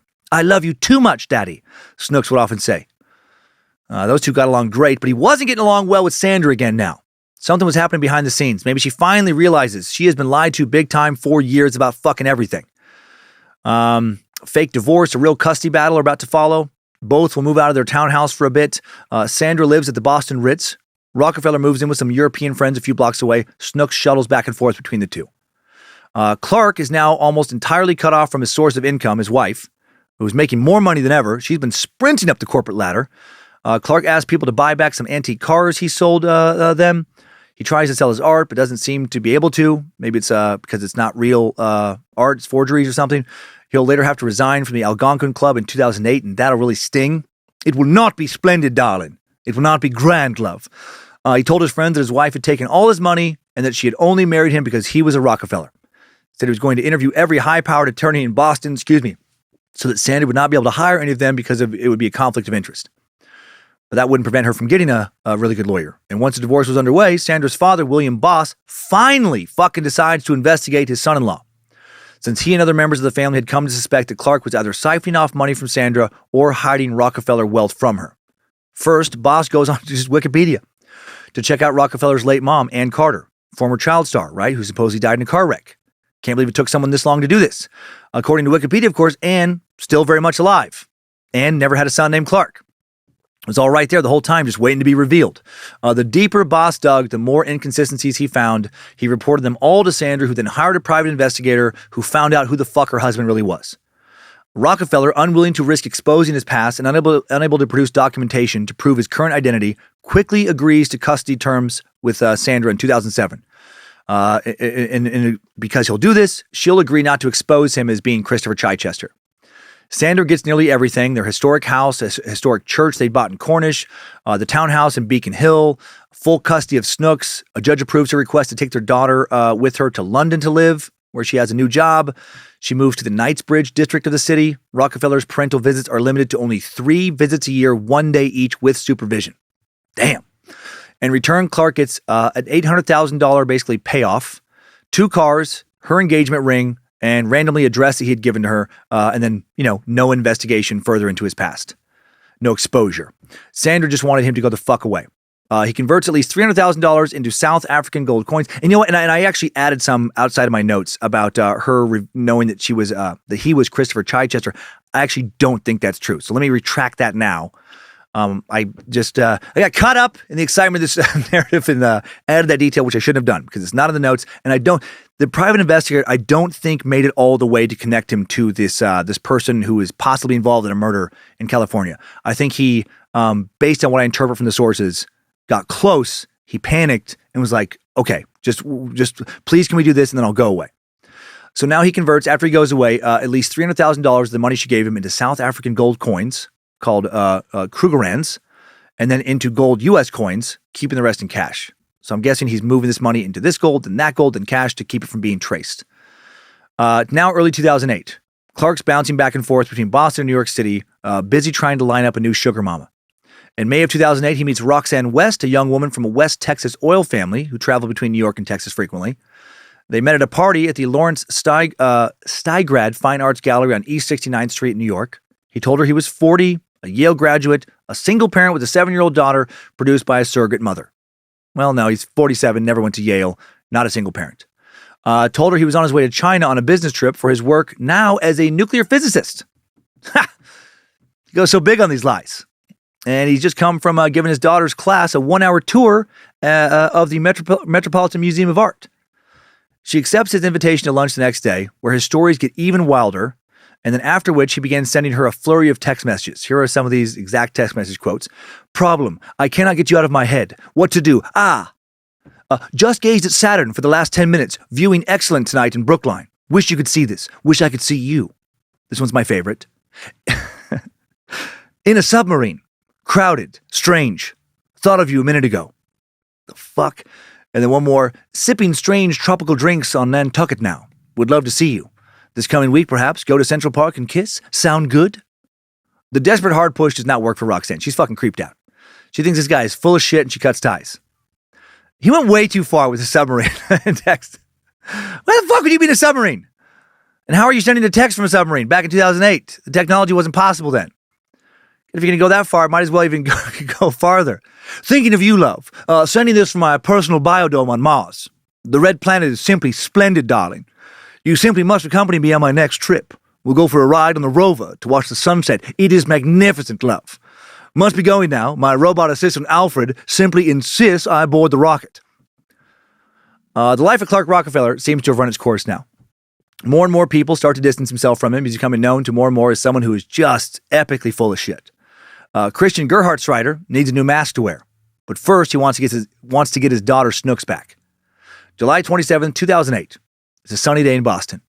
Dressed in khakis and a blue Lacoste t-shirt, or collared shirt, not t-shirt, Clark is carrying Snooks on his shoulders, walking towards Boston Common, where they're going to ride the swan boats in the public garden. It'll be grand. It'll be peach Melba. Good morning, Mr. Rockefeller, someone greets him. A social worker mandated by the court to supervise visits is tagging along behind he and his daughter for, one of their very few visits. As they approach Marlborough Street, a tree-lined avenue near where former Senator Ted Kennedy has a house, a black SUV limousine quickly cruises over to the curb. Rockefeller had told the driver, Daryl Hopkins, that he and Snooks had a lunch date in Newport, Rhode Island, with the senator's son, and that he might need help getting rid of a real clingy friend, a.k.a. the social worker, who might try to get into the limo, but do not let him get in. Rockefeller paid $3,000 for the trip, told the driver under no circumstances was the friend supposed to come along for the ride. So the driver wasn't surprised as he looked in his rearview mirror to see Rockefeller with Snooks on his shoulders and a clingy sort of guy right behind him. Probably was a little bit surprised when Rockefeller pushed that dude to the ground, picked up his daughter, yanked the car door open, pushed the kid into the limo so fast she hit her head on the door frame, started crying. I really whacked my head, Daddy, she said, but Clark, not paying attention, he just shouts, go, go! The driver steps on the gas, drags the social worker who had grabbed hold of the back door handle several yards before he lets go, falls onto the pavement. Within minutes, according to Rockefeller's indictment, he told the driver to pull over. Then, after being let out, the driver had to have been thinking, what the fuck did I get myself into? He hails a cab, explains to the limo driver he wants to take his daughter to Massachusetts General Hospital in order to make sure that the bump on her head is not something serious. He instructs the limo driver, just wait for him in this nearby parking lot. I'll be back soon. The driver does as he's told, waits approximately 2 hours before leaving when Rockefeller never shows up. Rockefeller took the taxi not to the hospital, of course, but to the Boston Sailing Center, where one of his many female friends was waiting for him there. She had agreed to drive him to New York in her white Lexus for $500. Rockefeller told her that he and Snooks had to catch a train that would get them to a boat launch on Long Island by 8 p.m. He really planned all this out. Soon after they arrived in Manhattan, they get stuck in traffic near Grand Central Terminal. Out of nowhere, Rockefeller sweeps up his daughter, throws an envelope full of cash into the front seat, takes off out of the car. The surprised woman's cell phone rings a few minutes later. It was a friend calling, asking if she'd seen the Amber Alert concerning Clark Rockefeller's abduction of his daughter. She'd been used. Now, she realizes that she'd been fooled into providing transportation for what the Boston District Attorney will later charge as a custodial kidnapping, but she has no idea where Clark and Snooks have run off to. They vanished. At the same time, Boston police are now entering Clark Rockefeller's name into national databases and finding nothing. Back in Boston, at a suite at the Four Seasons Hotel, Sandra Boss is told the unfortunate news. Can you please give us his driver's license number? An officer asks her. She says she doesn't have one. Do you know if Clark has a social security number? She tells him no. Is he on your tax returns? No. How crazy. I feel bad for her. Right? She must have felt so embarrassed by how this looked. Clark had fed her so much bullshit that now seemed so blatantly ridiculous. Clark's credit cards are all under her accounts. His cell phone number was under the name of a friend. To each of the investigators' questions about her ex-husband's identification papers, Boss had to say she had no idea. After turning up nothing in the ID department, investigators frantically start retracing Clark's last moves, and they catch a lucky break. The night before he'd fled, he'd had a glass of wine at a friend's house. When they arrived there later on July 27th, just hours after the kidnapping, the friend still hadn't washed the glass, so luckily, Clark's semen was still inside of it. One of his many eccentricities was coming inside a glass of wine after he drank it. Of course not, love. No, that's simply ridiculous. No, they lifted fingerprints from the glass, sent them off to the FBI lab in Quantico, Virginia. Following day, July 28th, the case falls to Special Agent Noreen Gleason, a tough, blonde 17-year veteran of the FBI assigned to the Boston field office. Her first call is to the Rockefeller family. She said, they said, under no circumstance is there a link. We are not connected. For 5 days, Noreen and her team of FBI agents tried to hunt whoever the fuck Clark really is and his daughter down. Fearing that the worst had already happened, that Clark was operating on some kind of logic of, if I can't have her, nobody can, and then he may have killed her.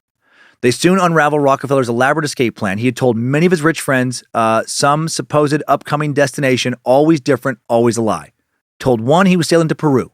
Informed others he was going to Alaska. Others, the Turks and Caicos. Others, the Bahamas. Agents have no fucking clue where he's really gone. While the kidnapper's prints are being analyzed, the Bureau, in hopes that someone might recognize him, released pictures of Clark to the media, and now a lifetime of carefully constructed identities starts emerging. Agents realize that some people know him as Chris Gerhardt, University of Wisconsin film student.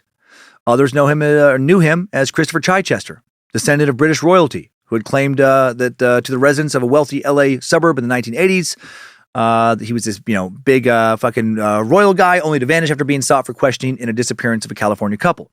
Others remember him as Christopher C. Crowe, a TV producer who had worked for at least 3 Wall Street investment firms in the late 80s before suddenly vanishing for 4 years. Most knew him as Clark Rockefeller, a Boston socialite whose friends included important artists, writers, producers, physicians, financiers, and members of prestigious private clubs. And then the results of the prints come back from the lab, and the alleged kidnapper is none of these people. It's Christian Karl Gerhardtstreiter, a 47-year-old German immigrant who had come to America as a student in 1978 and who had disappeared into a complicated existence that the Boston district attorney would call the longest con I've seen in my professional career. Investigators then get another bigger break. A real estate agent in Baltimore recognized Rockefeller's picture on television and called the FBI. The agent said he just sold this guy, a carriage house on Ploy Street in Baltimore for $432,000. The man paid for it the previous week with a cashier's check. The guy looked a lot like the wanted posters, but identified himself as Chip Smith. Said his daughter was Muffy. Of course. Well, this is my daughter, Muffy. He said he was a single dad, a ship captain, and had relocated from Chile. Noreen Gleason gets the news in Boston at 1 a.m. on August 2nd, just a little less than 6 days past when the girl was taken. And an hour later, a team of investigators has surrounded the house on Ploy Street. Through the windows, they can see an open case of sherry, of course, and paintings leaning against the walls. But they detect no movement inside. They start worrying that Clark had already fled. But a phone call will soon reveal he's still at home. Investigators had previously discovered Rockefeller's yacht, a rundown 26-foot stiletto catamaran, which he kept docked in a Baltimore marina 2 miles away. Through a window of the boat, they were able to see a file labeled Chip Smith. Presumably, the plans for the new identity he was setting up, and they knew they had their man. So then they got the manager of the marina to call Rockefeller on his cell phone, tell him his boat was taking on water. Almost immediately, movement is now detected in the Ploy Street house, and then then Clark walks outside. "Hey, Clark!" A plainclothes agent calls out, and Rockefeller turns around. "Where are you going, Clark?" asks the agent. And then Clark responds, "I'm headed back to my Martian biodome with Snooks, darling, and I'll get to inform you that my rocket ship only has seats for 2. And then he quickly turns around, heads back inside. As officers prepare to storm his new home, he launches on a small rocket out of an opening in the retractable roof. It was simply grand, darling. A real Peach Melba kind of escape. What Clark really does is say, "I'm going to get a turkey sandwich." That's just, call him just a guy getting a turkey sandwich. And then rudely, instead of letting the man get his tasty-ass sandwich, 20 agents with assault rifles are quickly upon him, pinning him to the ground, while others storm the house and rescue Snooks. Back in Boston, FBI Special Agent Noreen Gleason now calls Sandra Boss to tell her her is safe and her ex-husband is in custody. Sandra, overwhelmed with emotion, literally passes out for a few moments. Within a few weeks of his arrest, on August 24th, 2008, still claiming to be Clark Rockefeller, Christian gives one of the only interviews he has given from jail. And it is fucking weird. You can listen to it on YouTube. It's only about 5 minutes long. There's no video, just audio. He's being held in the prison's general population in a single bunk cell on the 7th floor of the Nashua Street Jail, also known as the Suffolk County Jail in Boston. According to the Boston Globe reporters who conducted the interview, Christian burst into the room smiling with the cheerful demeanor of a host welcoming guests to his party. "Clark Rockefeller," he said, fixing his gaze on a visitor and extending a hand. His nails were still manicured. He wore tasseled loafers with his gray jail-issued scrubs. He turned to another visitor and another, bowing slightly to each. Jesus. Settling into a wooden chair, he says he wants one thing to be clear. "I am Clark Rockefeller." His lawyer, Stephen B. Herones, sat on his side throughout the interview and interjected each time a reporter asked Rockefeller about his life before 1993 or about the murders of John and Linda Sohis.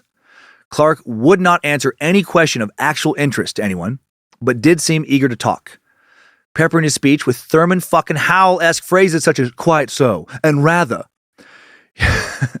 He rambled on about the 6 or 7 languages that he speaks, the historical novel about the roots of the Israeli statehood he's writing, and his work as a researcher of anything from physics to social science. He seems very happy, like his current imprisonment is just a small setback, and soon he'll be back to his life of private clubs and cucumber and watercress tea sandwiches, darling, and people thinking he's someone important. He paints himself as a devoted father who read the Tennyson poem The Daisy to his daughter 25 times in a single evening, and who taught her how to read newspapers and scientific journals before she was 3. He's unashamed, unapologetic, even wistfully reflects on the 6 glorious and wonderful days, his quote, he spent with his daughter evading authorities. He said, "We had such a wonderful time. It was my 6 days of being, well, it was like a trance. It was so wonderful. It was so great to be with my daughter again." Rockefeller insisted that he decided to take his daughter only the day before he picked her up, though authorities say he'd been planning the kidnapping for months. And he said he bought a house in Baltimore under an assumed name months ago just because he wanted to live quietly. He also strangely professed to not being able to remember, gosh dang, large chapters of his life. Oh my heck. "I'm not quite sure what I'm supposed to remember," he says at one point. "I don't lose much thought over it." This is the thing he's done to this day. He has this weird amnesia where he's simply forgot anything that's incriminating. He's very, very vague about what jobs he's had, saying that he worked as, again, some kind of researcher. He trained for this by auditing various classes at various universities. He said, "My subject was whatever my clients deemed worthy. It could have been literally anything." He said he built a good reputation but would not give details about the work, couldn't remember the names of clients. So how do you get the name that doesn't show up on a government identification form? Clark offered an odd explanation. He said his name had been given to him by some dude named Harry Copeland, whom he described as his godfather from New York, who died in the late 90s. And Rockefeller said he insisted that's what my name is. What the fuck? When asked if he was actually related to the Rockefeller dynasty, he said, "As far as I know, I'm not, but I very well could be." This interview was conducted after law enforcement confirmed that his fingerprints belonged to the ones found in Christian Carl Gerhardsreiter's immigration file. But he still won't admit that's who he actually is. On September 3rd, 2008, Gerhardsreiter is charged with furnishing a false name to a law enforcement officer following an arrest. On September 29th, a Boston court sets bail for Christian, who is still saying he's Clark, at $50 million. A lot of money because he's deemed, unsurprisingly, a huge flight risk. And, a risk to kidnap his daughter again if he makes bail. His trial is set to begin March 23rd, 2009. On October 2nd, 2008, at a hearing requested by his defense attorney, Stephen Herones requests a reduction from the $50 million cash bail. Instead, the judge orders the defendant to be held without bail. So take your bail and shove it up your fucking little tea and Seacrest or whatever the sandwiches are called, cucumber sandwiches ass. Early November, Rockefeller retains a new set of lawyers, hires the firm of criminal defense attorney Jeffrey Denner, who has this to say regarding his client. "There's nothing about this case that takes it out of the ordinary range of a fairly straightforward parental kidnapping allegation. As far as being an alleged person of interest in a potential California criminal prosecution, we don't believe for a second that it's going to result in any criminal conviction or liability for him. And he absolutely denies any wrongdoing whatsoever in connection with his purported stay in California." When asked about various names his client has assumed over the last 3 decades, 2 and change, really just a little over 2, Denner would say, "He's certainly not the first immigrant who's come to this country and anglicized himself for purposes of adjustment to life here. Nor is there anything illegal about the use of aliases or other names per se, unless there is an indication they were used for some fraudulent purpose, which we do not believe is the case here." Really downplaying the fake lives this dude has led here. February 13, 2009, Gerhardsreiter's attorneys filed notice that they intend to use an insanity defense. His lawyers describe him as a dedicated father distraught over his divorce and mentally ill. No, he's fucking mentally ill, but not because of that divorce. Jury selection begins for Clark's kidnapping trial May 26, 2009. Then the trial starts soon after. Gerhardsreiter faces charges of kidnapping, giving a false name to police, 2 assault and battery charges for allegedly pushing the social worker to the ground and then instructing the limo driver to take off as the social worker tried to climb into the car. The defense will claim that Gerhardsreiter is insane, that he believed Snooks was communicating with him, telling him telepathically to rescue her. I wish you could have experienced reading my dear sweet girl's mind, darling. It was simply grand, love. Plenty of people, however, will come out of the woodwork to expose who Clark Rockefeller truly was. He wasn't crazy, not in that way. He was just incredibly full of shit. Sandra Boss testified that he literally never held a job during their relationship. Never got a fucking single paycheck. All his claims were bullshit. Despite not working, he withheld money and food from her. In the winter, would only heat the part of the house where he slept. When she pressed him to get a job, she claimed that he replied it would be beneath a Rockefeller. He truly had become a real-life Thurston Howell, which is crazy because Thurston was not intended to be an aspirational character. He's a fucking dickhead. The least likable character on Gilligan's Island, intentionally. And even that character worked before he got stranded on the island. Manual labor was beneath Thurston, but not all labor. Boss told the court, that by the end of their marriage, she earned about $40,000 a week. Damn. But their finances were, controlled by her husband. And that is wild that she would be that successful work-wise, but at home let Clark run the show. And about $40,000 a week, by the way, is about $2 million a year. She also testified that Clark once convinced her he was a member of the Trilateral Commission, private organization of prominent citizens who advise governments on international cooperation. Boss said he called it the group, and he would even fly to Texas for bogus meetings. At one point, she said Gerhard Schreider complained that his clients blamed him for the collapse of the Asian markets. But, he never got a single paycheck. Boss claimed that her husband spent all their money, but balked at selling a painting from a collection he claimed was worth $1 billion. It's not. I don't think his collection was really worth anything. There's never any talk about it being sold to raise money for his defense, nothing. Clark's defense attorney, Jeffrey Denner, asked her how she, a Harvard Business School graduate, could be duped by Gerhard Schreider for so long. And I love what she says here. She says, there is a difference between intellectual intelligence and emotional intelligence. I'm not saying I made a very good choice of a husband. It's pretty obvious that I had a blind spot. All I'm saying is that it's possible that one can be brilliant and amazing in one area of one's life and pretty stupid in another. Well said, Sandra Boss. I would argue that sentiment is true for all of us. Right? That all of us, no matter how smart we may be in certain areas, certain aspects of our lives, are probably pretty stupid in others, at least in moments. And Sandra is so damn smart in some ways. A Daily Mail 2015 article on her revealed that she was one of just 2 women and one of just 10 people who sat on the Bank of England's board of the Prudential Regulation Authority, a board that is central to the health of the entire British economy. The PRA is the financial service industry's main watchdog in Britain. It's 1,000-plus staff policing 1,700 banks, building societies, insurers, and investment firms. And Sandra sat atop its inner circle from 2014 to 2020. She still works for the Bank of England as a consultant, chairing various important sounding committees. Guessing she's knocking way more back than $2 million a year now. And she controls the money, all of it, while Clark sits in prison. More on how well she's doing. It's incredible at the end of the timeline. She is fucking killing it. Testimony in Clark's kidnapping trial ends on June 3rd, 2009. The final witness was Dr. James Chu, a psychiatrist at McLean Hospital, who said he believed that Rockefeller exaggerated his symptoms and was not insane when he kidnapped Snooks. Chu was called by prosecutors to rebut the testimony of 2 defense mental health experts who said Rockefeller suffered from mental disorders and was legally insane when he took his daughter. The 2 defense experts testified that they had diagnosed Gerhard Schreider with delusional disorder, grandiose type, and narcissistic personality disorder. I'm simply incredibly delusional, darling. Splendidly narcissistic. There's simply no way I could be held responsible, love. You must let me plead insanity. You simply must. I'm positive any psychiatric facility I'll stay in will have a peach Melba. Chu said no way. Clark, not insane. He diagnosed Gerhard Schreider with a mixed personality disorder with narcissistic and antisocial traits, but felt he had exaggerated his symptoms of mental illness and definitely knew right from wrong. So the insanity plea does not fly. June 8th, 2009, closing arguments conclude. A Suffolk County jury convicts Gerhard Schreider on June 12th of parental kidnapping and assault and battery with a dangerous weapon. In addition to the 4 to 5 years for the kidnapping conviction, Gerhard Schreider also sentenced to a 2 to 3 year term for the assault to run concurrently with the kidnapping sentence. He was set to serve his terms at the Massachusetts Correctional Institute in Concord, Massachusetts. He was acquitted of 2 lesser charges, assault and battery, and providing a false name to police. Though he entered the courtroom with a smirk on his face, he showed little emotion during the reading of the verdict, and once mouthed, "Oh shit," after the second guilty verdict. Yeah, oh shit's right, Clark. And his punishment is just getting started.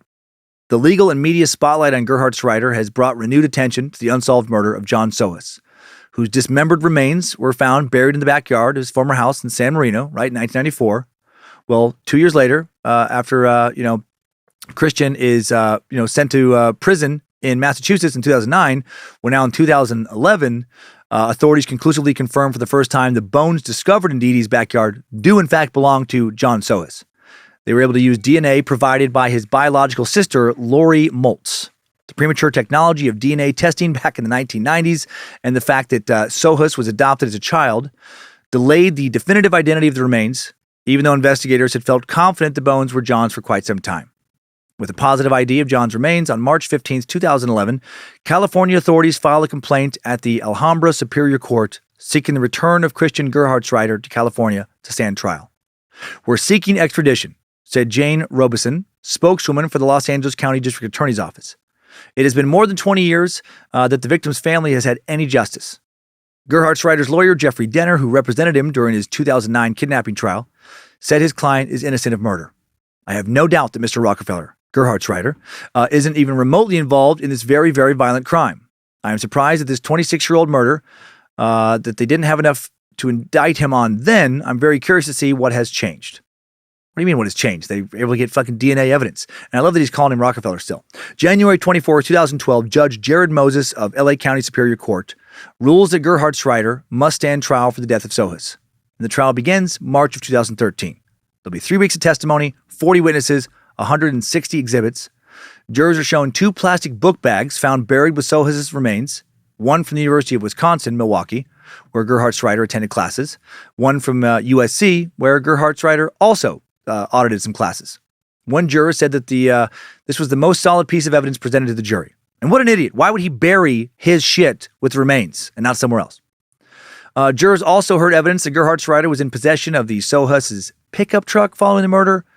And Gerhardsreiter spent the trial days taking copious notes, but remaining silent. What was he writing? "This is simply not true, darling. Don't let their lies get you down, love. You're Grand Clark. You're Clark Rockefeller, blue blood king, seller of billion-dollar space companies. You are simply splendid." In his closing arguments, the prosecutor tells jurors that this was not a movie, a book, a TV show, or a docudrama. This case is about 2 people who lived and died. On April 10, 2013, Christian, now 52 years old, is found guilty of one murder, the 1985 killing of John Sohus. A LA jury made up of 6 men and 6 women spent about a day deliberating over whether, Gerhardsreiter killed Sohus or not and buried the remains in the backyard of a San Marino home. Although Deputy District Attorney Habib Balian acknowledged in his closing arguments Monday that he presented no witnesses, no physical evidence, and no motive to connect Christian Gerhardsreiter to the murder, he spent the last 3 weeks arguing that the circumstantial evidence was enough to convict him of the crime. Defense attorney Denner argued that while his client lied about his life and made up lavish stories, he was not a murderer. Defense also argued that it's possible that Linda Sohus, killed her husband. No trace of her has ever been found. Probably because Gerhardsreiter killed her. I wonder if maybe he killed John at the home, and that's why he buried him there, but maybe he was able to trick Linda into meeting him at some other location where he killed her, and then was able to more properly hide her remains. After he was convicted, Gerhardsreiter fired his lawyers, represented himself during the sentencing phase. That will not work out well for him. Gerhardsreiter maintained his innocence during the sentencing hearing, saying, "I want to assert my innocence and that I firmly believe that the victim's wife killed the victim. But be that as it may, once again, I did not commit the crime of which I stand accused." August 15th, 2013, he is sentenced to 27 years to life for the murder of John Sohus. So much for self-representation. The bespectacled and handcuffed Gerhardsreiter, clad in a blue jail jumpsuit, now files a lengthy motion for a new trial. Does that the same day. "I would like to once again reassert my innocence. I would like to definitively state I did not commit the crime of which I stand convicted." When LA Superior Court Judge George G. Lamelli said evidence and testimony provided no basis for a new trial, the convicted man then withdrew the motion. Before the sentence was imposed, John Sohus' sister Ellen told the court the verdict gave no closure for the family because Gerhardsreiter wouldn't admit to anything. She said to him, "Why did you kill my brother? What happened to Linda? I believe Linda's dead and I believe you are responsible for her death." John's father died in 2002 without ever knowing what happened to his son. "This destroyed him," said Ellen Sohus. "He told me that he thought of John every day. He would periodically call me deep in his grief and say, 'Why John?'" Gerhardsreiter is initially transferred to North Kern State Prison, September of 2013, before being transferred to Ironwood State Prison in March of 2014. His appeals are denied October 23rd, 2015, and again on January 20th, 2016, exhausting his state appeals. Still has federal appeals pending. In December of 2016, he was transferred to San Quentin State Prison, where last week's dirtbag also sits, Randy Kraft. With good time credits, he'll be eligible for parole in December of 2029. He'll be 68. He's currently 61. His first parole hearing scheduled for November of 2028. Today, Sandra Boss, now 54, works at the investment management company BlackRock. Little more on her. Sandra Boss truly has gone full boss bitch. She is an impressive meat sack. According to her bio on BlackRock's website, Sandra is BlackRock's Senior Managing Director, Global Head of Investment Stewardship for BlackRock, and a member of BlackRock's Global Executive Committee. She is responsible for leading BlackRock investment stewardship in all its activities as it engages with companies to promote effective governance and create value for clients. BlackRock is headquartered in Manhattan, where I imagine she must work, and is the world's largest asset manager with $10 trillion in assets under management as of January 2022. $10 trillion. And Sandra leads their investment stewardship, a senior marketing director of trillions of dollars. I have to imagine with stock options, she is now worth well over $100 million, probably several $100 million. She was making $2 million a year back in 2007, and she has climbed way the fuck up a big corporate ladder since then. Good for her for not letting, Clark's deceit wreck her. What didn't kill her seemed to have made her stronger. Fake Clark, well, I'm sure he fucked her head up and left her with some serious trust issues, for sure didn't break her. In addition to doing so well, she also looks fantastic. She looks a good 15 years younger than 54, if not more. Very attractive. And I only bring that up because of her relationship to Clark. I have to wonder, how good does it feel for her to be eating the finest foods, working with, I imagine, the world's most premier trainers, nutritionists, estheticians, doctors, etc., driving or being driven around in the most luxurious vehicles, traveling in private jets, having a badass office with a killer view in Manhattan, maybe several offices around the world with killer views, owning several homes, looking like $1 million fucking bucks, looking like a couple $100 million fucking bucks, while Clark owns nothing and sits in prison. I love the cliche, success is the best revenge, and I believe it. Holy shit, has she succeeded. Her last name is still the maiden name she reverted to, or maybe just kept, when she was with Clark, since they were never technically married. Can't blame her for keeping that name. I hope she has at least met some great dudes, if that's what she's wanted. Doesn't seem that she is married, or maybe she just kept her name again and was married. Doesn't seem that she's married. But I hope that she's at least met some nice dudes, some super handsome, kind, honest dudes with exactly the kind of dicks that she prefers. Perfect length, perfect girth, scrubbed up, super clean wings, and they've used them in ways she prefers, right? That's even more success revenge, right? I hope she's been coming so hard and so loud on satin sheets, Hail Lucifina, while that silly fuck Christian quietly jerks off on a prison mattress. That has to sting, and he so deserves it.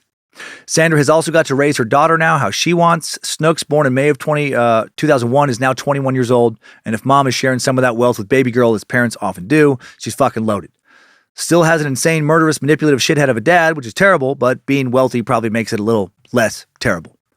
Love that the story has some justice at the end. Pretty happy ending for some of the main characters, all things considered. Hail Nimrod for that, and now let's get out of this timeline. Good job, soldier. You made it back. Barely.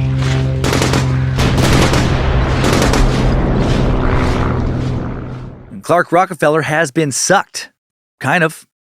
Clark Rockefeller also doesn't really exist. Not in any meaningful way. The man behind the name, Christian Karl Gerhard Strider, born to a middle-class German family in 1961, journeyed to the U.S. after meeting an American couple on vacation when he's 17, takes the opportunity to reinvent himself, something he seemed to do even as a child. He stayed with family as a foreign exchange student before enrolling in a university in Milwaukee, getting a quick green card marriage, reinventing himself on the West Coast.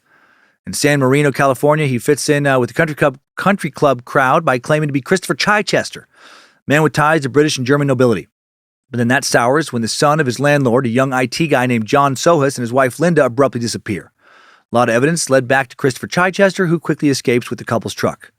Back on the East Coast, Christopher would reinvent himself yet again as Christopher Crowe, a sometime film producer, TV producer, who held at least 3 jobs in banking. He was fired from one job after the company discovered the Social Security number he gave them actually belonged to convicted serial killer David Berkowitz, managed to secure 2 other highly paid jobs before the discovery of a corpse thought to be Sohus in California led to police to begin looking for Christopher Crowe in connection with the murder. Then, after 4 mysterious lost years, moves on to his final iteration in the city that never sleeps. Clark Rockefeller, member of the illustrious Rockefeller family. Many artists, producers, gallerists, lawyers would be taken in completely by the eccentric, wealthy man, including a financially brilliant woman named Sandra, who marries Clark in 1995. Despite his apparent connection to one of the wealthiest families in America, Clark lived a lavish lifestyle completely funded by his wife's income. He needed her money to expand his art collection, buy antique cars, wear hand-tailored suits, because he didn't actually have any money of his own. Though he was fond of telling his neighbors that he sold a business in Canada for $1 billion, Rockefeller never held a steady job and got a paycheck during his marriage to Sandra. Finally, having enough of her lying husband, Sandra files for divorce in the winter of 2007-2008. Gerhard Schreider goes away for $800,000 and a chance to avoid anyone working for the court looking too hard into his real identity. But to get that deal, he has to agree to only 3 visitations a year with his daughter.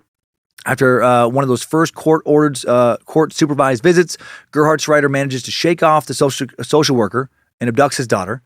Luckily, the FBI manages to capture him after almost a week-long manhunt, and his daughter is unharmed. Then, shortly after the kidnapping trial, police began building a case for him for the murder of Jonathan Sohus. In 2013, Christian Gerhard Schreider given a life sentence in prison, essentially, for murder, proving that not even a man with an incredible gift for deception like Gerhard Schreider can always escape the truth forever. But is his story over?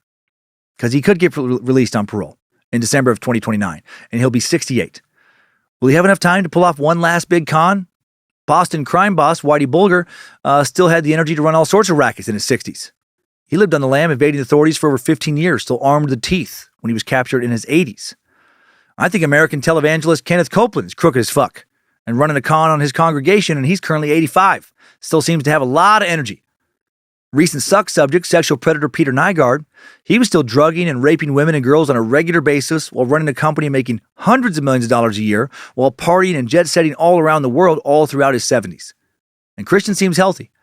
He might still yet find a few people to prey on, find himself a member of some private clubs once more, dining on those cucumber and watercress tea sandwiches. It'll be simply splendid, darling.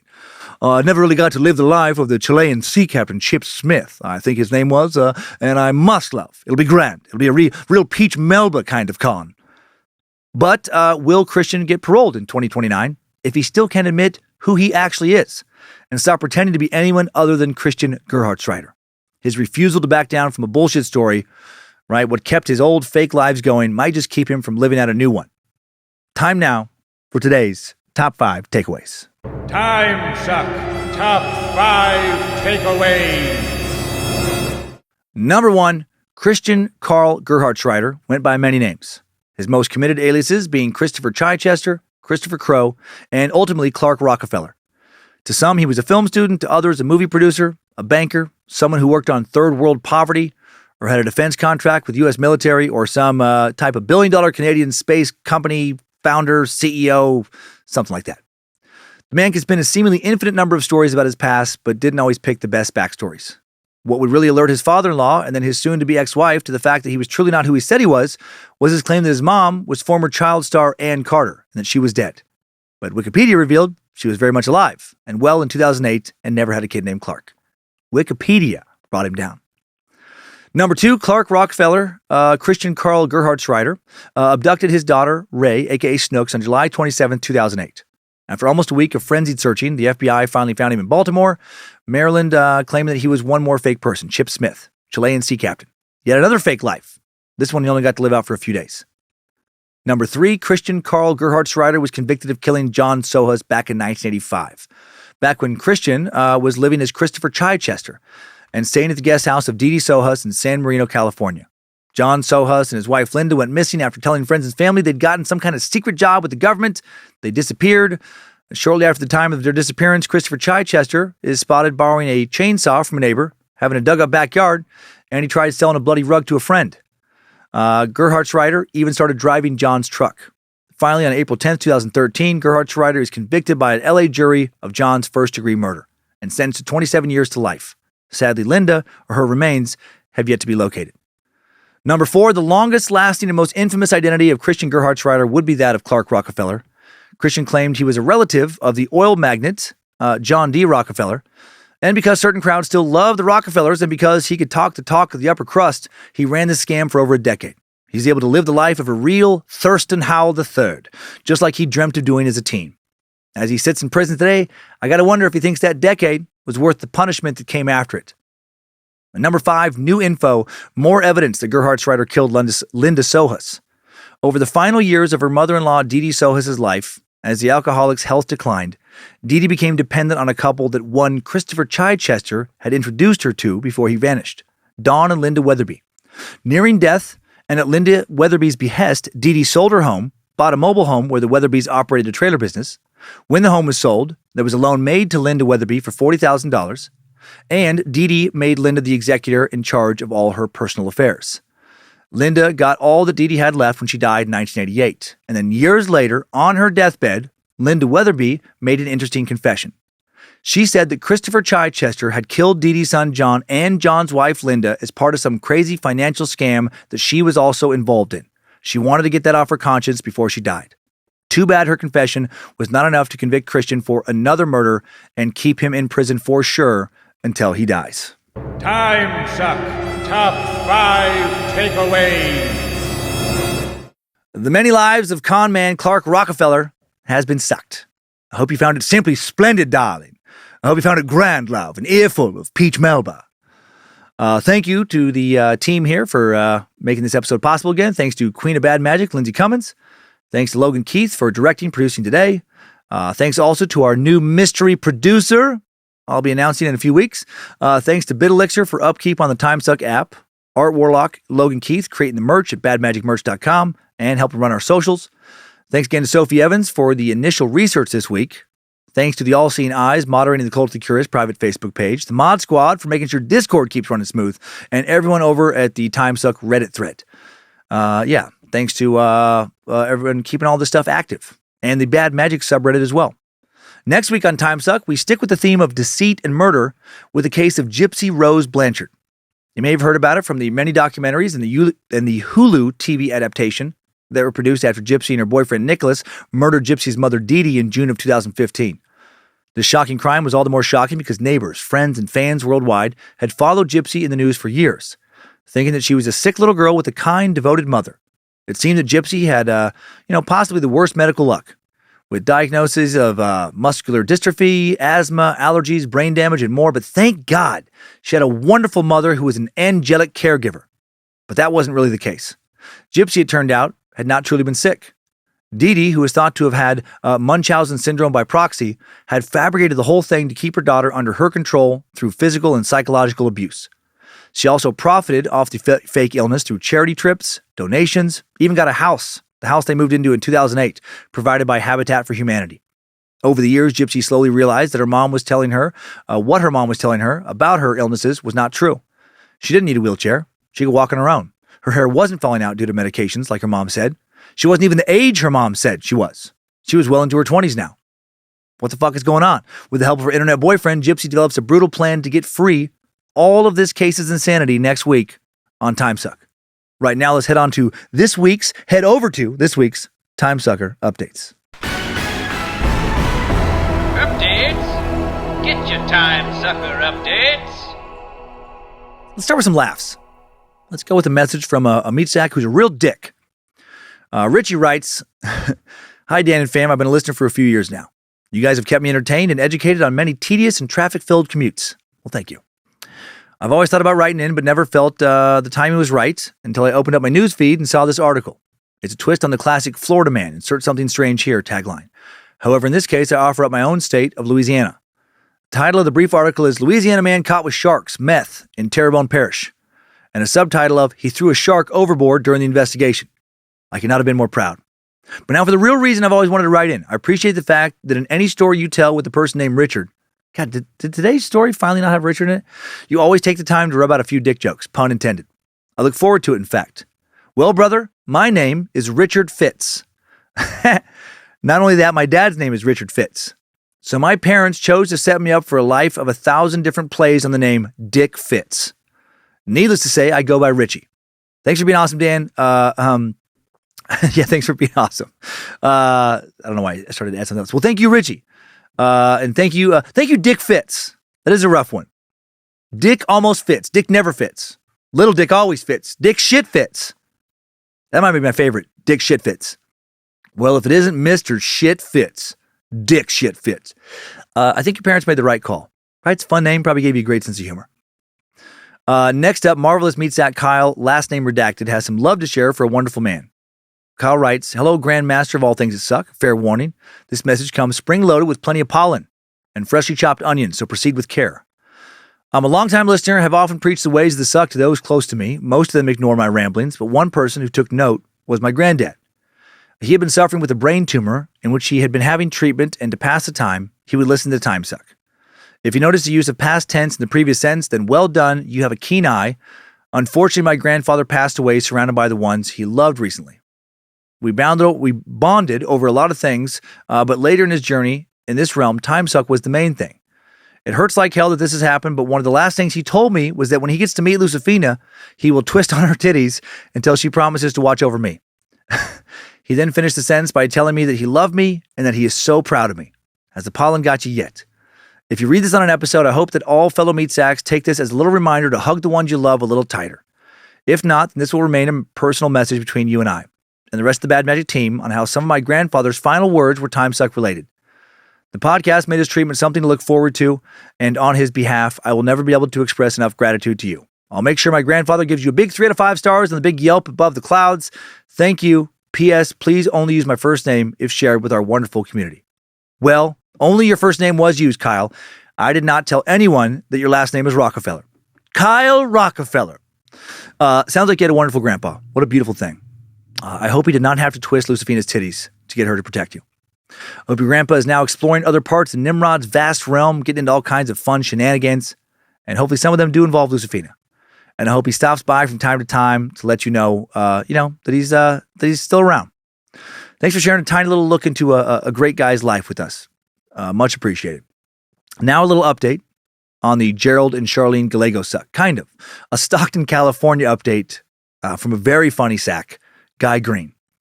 If you don't recall, I was a little harsh in my description based on what I saw in sources of Stockton. And Guy writes, even as a child, I knew that town was horrible. I could feel it. And driving through there was absolutely nothing that looked at all nice. The statistics you relayed confirmed every impression I've ever had of that place.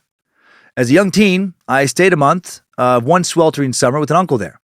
I thought maybe one of his neighbors had a big dog or 3 until that they never cleaned up after, until I walked the 4 blocks to the neighborhood convenience/liquor store and was enveloped by the stench of dog shit the entire walk and the entire visit.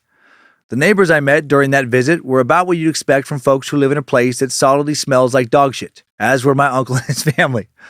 At 21, when I found myself in the California Conservation Corps, the centers in Stockton and Riverside were the ones we desperately hoped not to get assigned to. Rumors abounded of Corps members getting stabbed and otherwise assaulted, sometimes because they just cash their checks at the same predatory places that also offer payday loans, sometimes just because. A few years later, I had a summer job hauling tomatoes in the Sacramento Valley, and hearing that my load was going to Stockton was always a gut punch. Traffic there is horrendous, and the route to the cannery goes to the city center, where day or night, someone wearing gang colors and or spun out on crack and or suffering from unmedicated schizophrenia was guaranteed to step into the street right in front of my 40-ton rig. Once I ran out of fuel 2 blocks from the entrance to the cannery, about 20 yards past the liquor store that seemed to be the social hub for the neighborhood. It's worth noting here that tomato canneries stink like rotten vagina, but at least it was a change from dog shit. It wasn't 3 minutes before a very fit-looking young man in a wife beater and blue bandana began riding laps around my truck on a lowrider bike. I honestly don't know what would have happened if there hadn't been another guy from my outfit 4 minutes behind me. And it helped that he was big, buffed, and sported a monobrow that made him look enraged all the time, even though he was one of the nicest guys you'll ever meet. We siphoned a couple gallons from his tank into my lunch cooler, and I went on from there. I really doubt I could have talked my way into a better outcome. My family and I just drove through Stockton yesterday, returning from our vacation to the Great Green North. My opinion about the place remains the same after all this time. The city should be evacuated, the freeways left to function but fenced off save for one gas and shopping node. An upscaled Pilot or Loves should suffice. Then salvage whatever materials and components that are worthwhile and let nature reclaim the place. It's simple and would solve many problems on many levels. Much greater cities have been abandoned and left to ruin. Why not Stockton, when archaeological interest is the best it could possibly aspire to? Guy, that one really cracked me up. The sarcastic satire. So thick. Love it. And now we're going to move on to a beautiful message from a sweet sucker, Jesse Murray, who writes, "Hey, Suckmaster, Bojangles handler, and best Tammy Wynette karaoke singer runner-up. Long-time sucker, first-time updater, love literally everything you guys do. 3 out of 5, would not change a thing. I'm a long-time fan, still waiting to pick up my squirrel lure from the breeder, but was only acquainted with the suck through my brother-in-law. Allergy warning time. A little over 2 years ago, my brother-in-law, Chris, passed away unexpectedly while working in the frontline medical field during the peak of COVID. Though I never got the chance to meet Chris in person, this dude was a certifiable suck subject. In his 38 years, he hiked the entirety of the Appalachian Trail, traveled most of the U.S., and was a genius in his field. After Chris passed away, and I was tasked with helping my wife and her family settle Chris's accounts, which, through his repeated Timesuck bookmarks, led me to become a member of the Cult of the Curious. It was through you and Timesuck that I felt like I got to connect with a brother-in-law I never met, someone who fed on the same thirst for knowledge and shared the same sense of twisted humor as I have. Chris will finally be laid to rest in proper fashion in late August, as many of his friends dedicated a rest stop / bench on the Appalachian Trail that will serve as his memorial. I wanted to say thank you to the Bad Magic team for bringing me and Chris together posthumously. Tell Chris thanks for the episodes, the hiking gear, and to let him know his sisters and his mom love and miss him very, very much. If any of you suckers are ever on the Appalachian Trail and see a bench in West Virginia, take a rest, hum some Triple M, and remember Chris for me." That was very kind, Jesse. Thanks for sharing that message. And Chris, if you're listening, thank you as well. Thanks for, posthumously spreading the suck. Thanks for being a great guy. Thanks for fighting on the front lines during the pandemic and making the ultimate sacrifice in your efforts to keep the rest of us safe. Hope that bench gets a whole lot of use. So much butt action. If you get a chance to sit on it, maybe don't fart meat sex. Stand up and fart, then sit down. Or shove a sock up your ass. Then sit on the bench. Show a little respect. I didn't know Chris, but I feel like he'd appreciate that. And now we will end on a real quick hitter of a message from silly-ass sucker Jake Lingerfinger. Doubt that's his real name. Who writes, "Better cider, hotter peanut butter." Wait, better cider, hotter peanut butter, pop a fish. Well played, Mr. Lingerfinger. Well played. Next time, suckers. I needed that. We all did. Another Bad Magic Productions podcast has been recorded. Please do not pretend to be someone else this week. And then for the next 10 plus years, avoid work and do shit like hang out in private clubs and dine on cucumber and watercress tea sandwiches. Just keep your regular old life. If it seems boring, liven it up by continuing to keep on sucking.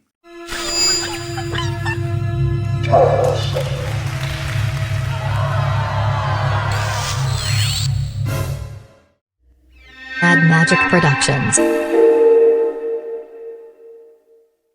Dear Journal, today, August 5th, 2022, I, Clark Rockefeller, have taken a moment to wonder what my splendid ex-wife Sandra Boss is up to.